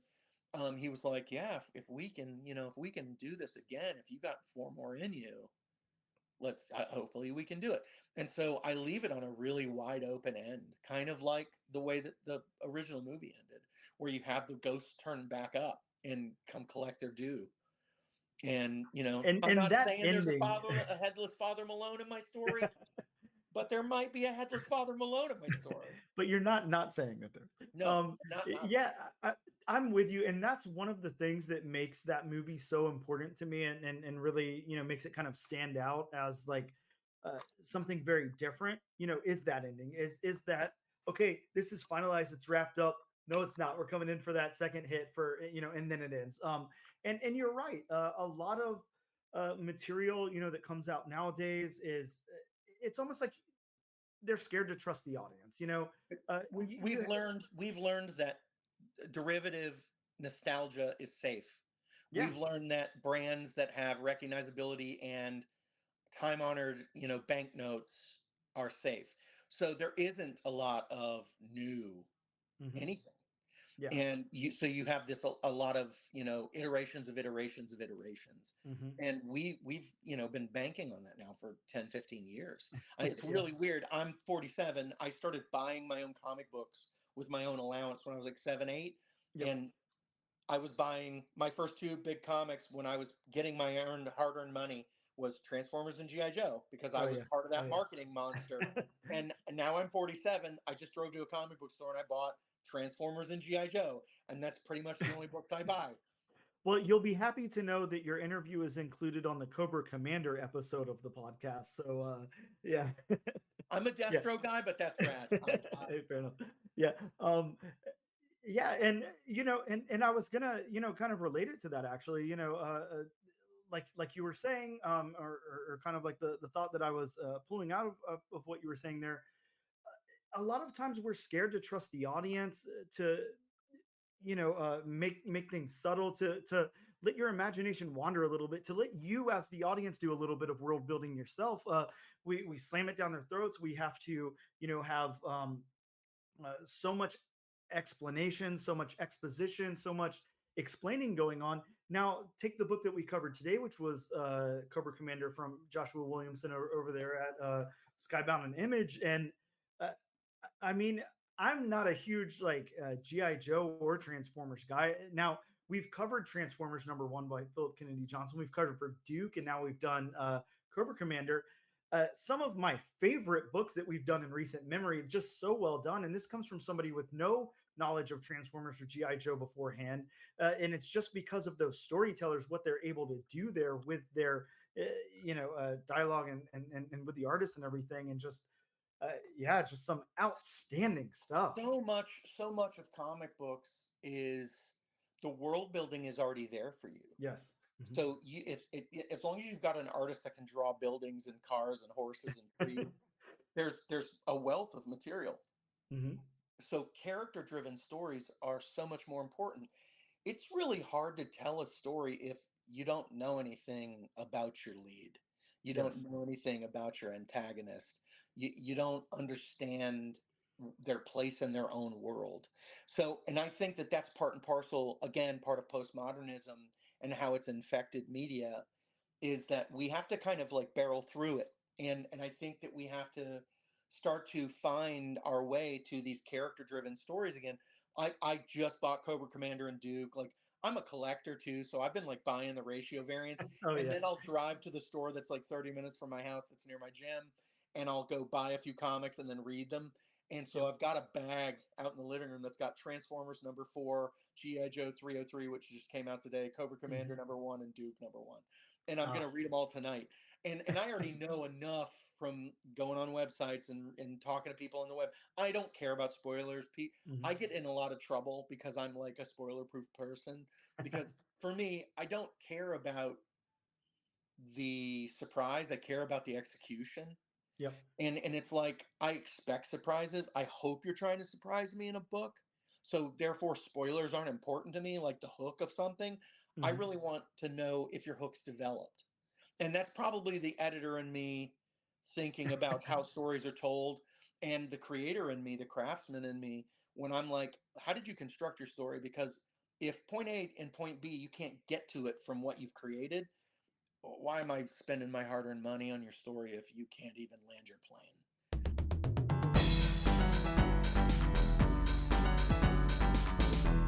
Hey guys, editing Dan from the future here. Wanted to let you know that we did end up breaking this interview into 2 parts. So you can look for the second part of this dropping next week on our next episode.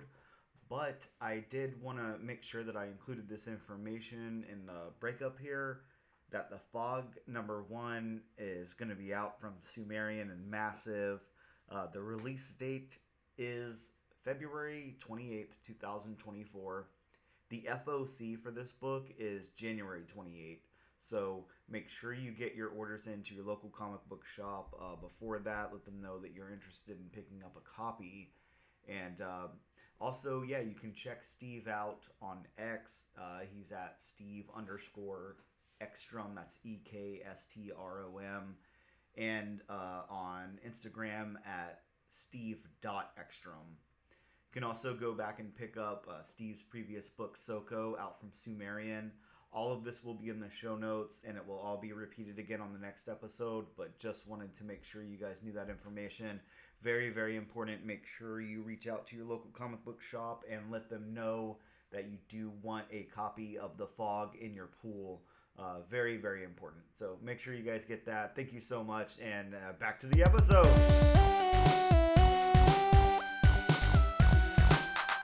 And we are back with episode number 54 of the all new, all different #1 Comics podcast. Bob, hit him with some books that are coming out next week. But before we do that, we have a very, very important message from Bob. It's disclaimer time with Bob. Yeah, and like I always say, these are just a few of the comics that, fingers crossed, may or may not be coming out next week. So if you want to have a more in-depth list, please consult us where, please go to a different website, consult with your local comic shop, call them, actually go up there.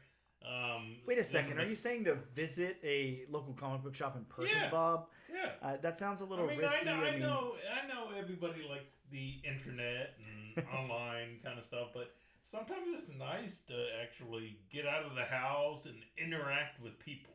Well, you are speaking to nerds, aka me, so we'll see how much interacting we'll be doing. But yeah, I agree with you, Bob. Get out, go to your local comic book shop. Give them a call. Do whatever you got to do. Of course, if you're in Jacksonville, Florida, like Bob and I, you can hit up Gotham City Limit. And Ben or Jonathan would be happy to tell you everything that's coming out. They'd be happy to let you know about delays if things aren't coming out as well. They're good for that. Whenever you get down to Gotham City Limit, or hell, even if you don't live in town, give them a call. They'd be happy to go over the books with you. Make sure that you guys congratulate Jonathan on his engagement, where he did propose to his fiancée in front of the Millennium Falcon at Star Wars at Disney. I know, so, I congratulate him. Yeah, very, very cool. Congratulations, Jonathan. Very awesome. If you're going to propose, that's the way to do it, that's right? Great. Yeah. That made it great in my book. And that's a story for the kids. I mean, because think about it, Bob. How many people, propose, I don't know, wherever on a mountain or some bullshit, or they, wrap up a little box on Christmas and have it under the tree or something like that. I mean, it's not a compelling story. It's not that interesting. Look, if Joshua Williamson was writing a proposal comic book, he'd do it in front of the Star Wars Millennium Falcon as well, and not, wrapped up under the tree on Christmas morning. So, yeah, congratulations, Jonathan. And like we said, hit up Gotham City Limit if you're here in Jacksonville, Florida. Go buy some books, whatever. Take it to the limit. Bob, what's coming out? So, starting off, we have one that I know I'm looking forward to. Mm-hmm. We have Star Wars Thrawn Alliances #1. Wow. I know nothing about Thrawn or his alliances, but... So, this is basically... there was a new Thrawn trilogy by Timothy Zahn, written after Disney took over. Okay. And one of the books was Thrawn Alliances. So, this is basically an adaptation of the book. in comic book form. Oh, I see. I am familiar with looking at that book at least. And they're actually getting Timothy Zahn to write for the character that he created, that he made beloved. Oh, very cool. Yes, which, stuff like that, when they get the original person who created that character, I mean, that's such a win in my book. He knows this character inside and out. Yeah, very cool. And this one's getting a 1 in 100 variant cover by Taryn Clark. So yeah, all the way up to a 1 in 100 incentive. Might be something big in the bones of this book, so might be worth checking that one out. I agree with Bob there. So the next one from Marvel has kind of gotten the internets and social media and kind of a little bit of tizzy. The next this one's a controversial book now, maybe. The next one is X-Men number 48. X-Force, yes, but X-Force 48. Sorry. Yeah, no, you're good. And this one has a variant cover that is by John Cassaday, who is a very very talented artist. Yeah, super talented artist. We've seen some really, really cool stuff from John Cassaday. But this cover is very, very questionable. And if you've not seen this cover, just go ahead and type in X-Force 48 Cassaday on Google or something, or Bing or whatever search option you use, America Online, whatever it is. And I'm sure it will pop up in the images there. We have a huge headshot of Beast from the side, I don't know, with some spittle coming out, with Wolverine in a very big front. underbite. Yeah, a very large underbite. And then we have Wolverine in front of that, popping his claws. And Bob, I wouldn't know exactly how to explain this art to anyone, but I think we said it well earlier when we said take like Rob Liefeld at his worst, crossed with John Romita Jr. at his worst. Well, and now that I'm looking at it, much closer, also mix in a little Scott Pilgrim. Okay, I can see that, I guess. This is a very, very interesting cover. We're still not sure if it's, some kind of troll or something by John Cassaday, because like we said, John Cassaday, very, very talented, but we've seen the same kind of thing this past year with Frank Miller putting out some stuff that, Frank Miller, also very good artist, put out some very, very weird, questionable things this past year that were not up to his normal caliber of art. I'm hoping AI isn't starting to slowly creep in. I don't know what the hell's going on here. It could just be a joke. Who knows? Make sure you guys check this one out. I'm telling you, if nothing else, if you don't check out the stuff we're talking about, all the time, whatever, check this one out. Go ahead and just do a quick Google search and see what we're talking about, because this is a interesting cover, to say the least. Yes. Next up from DC, we have Penguin number 6. And here we go again with, I don't know why this is supposed to make this interesting to anybody. This is the origin of Batman and Penguin's first encounter. Bob, does it matter? Who cares? I don't know. I mean, I'm all for making, comics like important for whatever reason and whatever's going on. I've heard good stuff about this Penguin series, and it is written by Tom King, who's, an all-star writer. Yeah. So maybe it'll be, worth something, but I don't know. I mean, the origin of someone's first encounter, it just seems like such a stretch to me for that to be something that we're supposed to care about. Staying with DC, we have Harley Quinn number 36. Backup fantasy tale envisions Harley Quinn as Harley the Barbarian. Gee, I wonder what that's a parody of. I don't know. Let me get sued. She's also like a Cyclops on the cover, so I'm not sure what's going on there, but very interesting. From Marvel, we get the 4th issue of Miguel O'Hara, Spider-Man 2099. Bob, we've got the first team appearance of new Terror Inc. Excited about this one. And then very excited about the final issue, which will have Man-Thing 2099. One of your favorites. Yes. Sticking with Marvel, we get one of the most random Marvel teams. Power Pack Into the Storm #1. Yes, Power Pack is back. Power Pack is back in this 5-issue series where the Power siblings take action when their friend Franklin Richards has a premonition of a galactic threat hurtling their way. Could it be Galactus? It could be. That is a galactic threat. Did he get his spaceship back? Well, only time will tell. Does he have that fur-covered suit? Ooh, I hope so. Please. Fingers crossed. Sticking with Marvel, we have Resurrection of Magneto #1. A 4-issue limited series that resurrects Magneto after his death in X-Men Red #7. First appearance of the dogs there for the pod. And finally, from Whatnot/Massive, we have Crashdown #1. Bob, let me go ahead and say something again. Like, might be a hot take here. I don't know. We've expressed our opinions about things like this. Your favorite writers?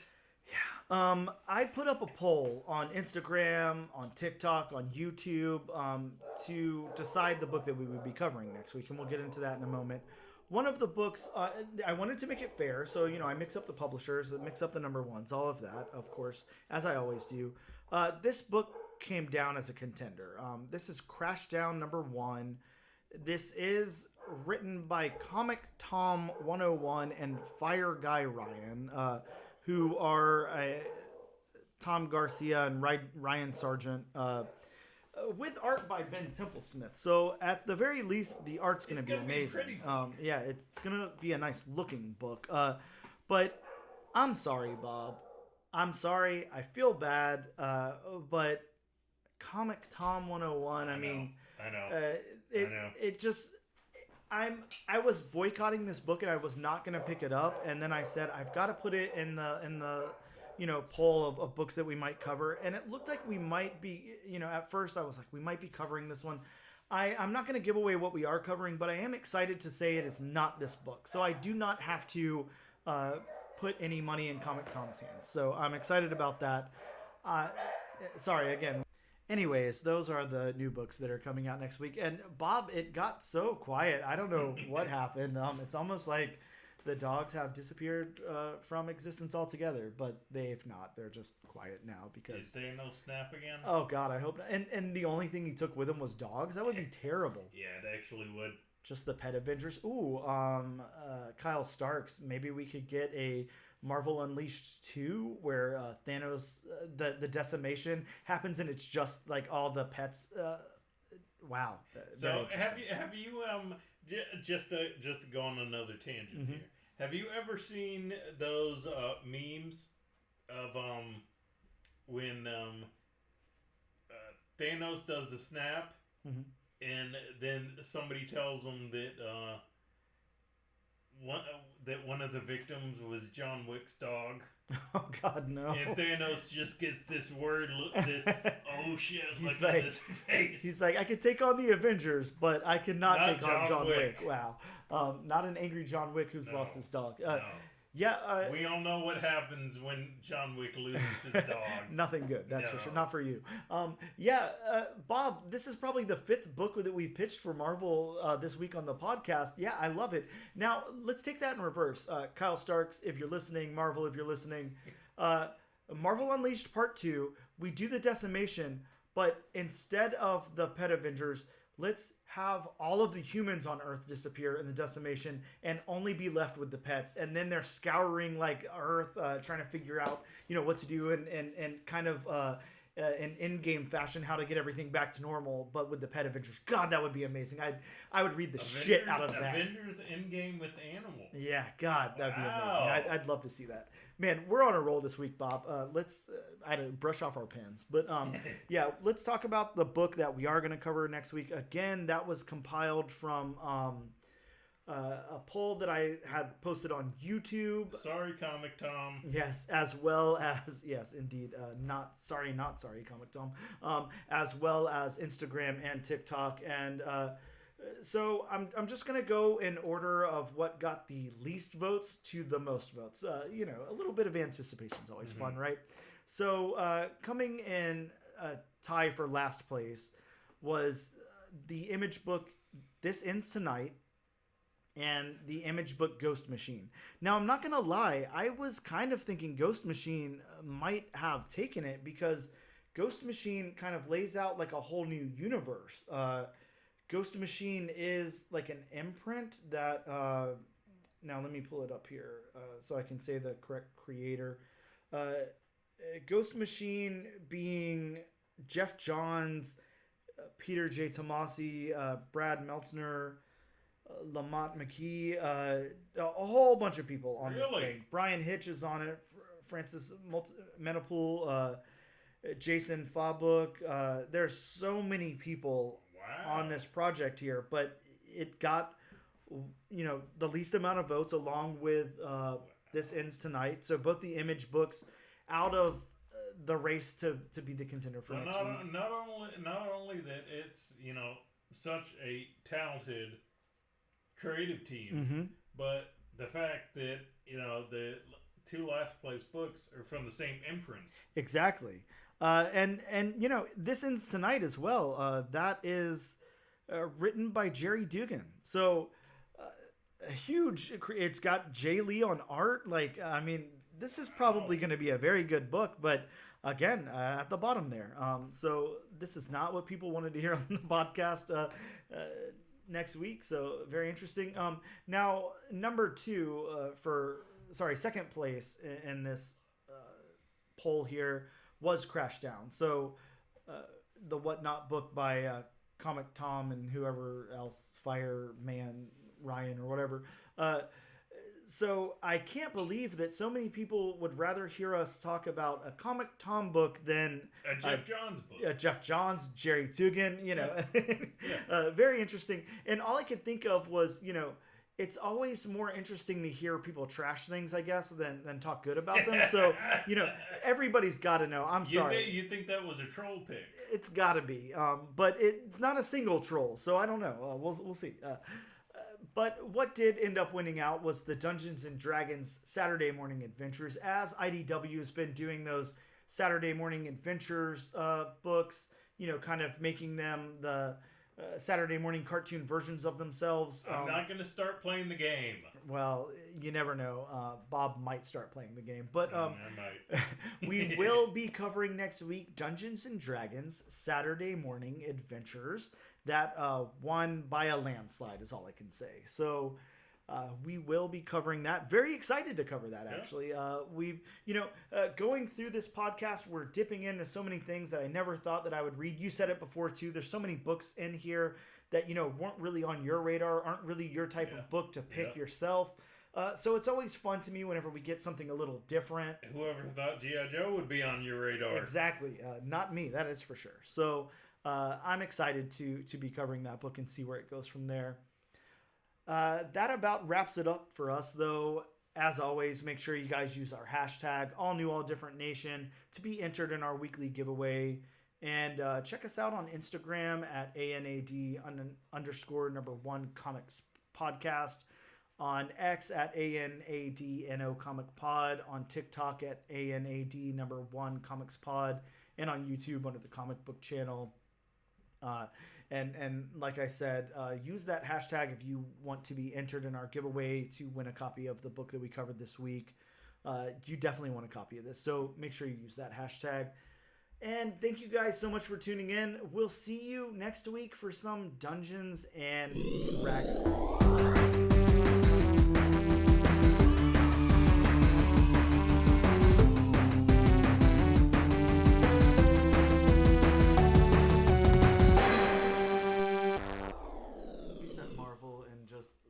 Your pitch is it's super steroid. That's what you can call the character. You know kind of what I'm thinking? Yeah. Did you ever see that movie League of Extraordinary Gentlemen? Oh yeah. Yeah, that I think that's your pitch right there. You email Marvel and you say we're doing super steroid. It's a super soldier who uses steroids and then Gets the Captain America serum. You know, I don't know what you thought about the movie. That's a guilty pleasure of mine. Which one? Oh, League of Extraordinary Gentlemen? Yeah, that's a guilty pleasure of mine. Yeah.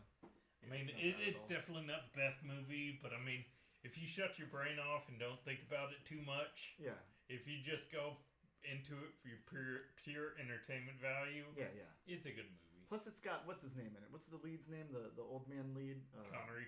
Oh yeah. What's his name? Like James fucking Bond, maybe. I know it's kind of like. What do you mean? What's his name? Sean Connery's one of the biggest names in the world. Yeah, I don't know what's wrong with me. He got knighted. A brief moment there.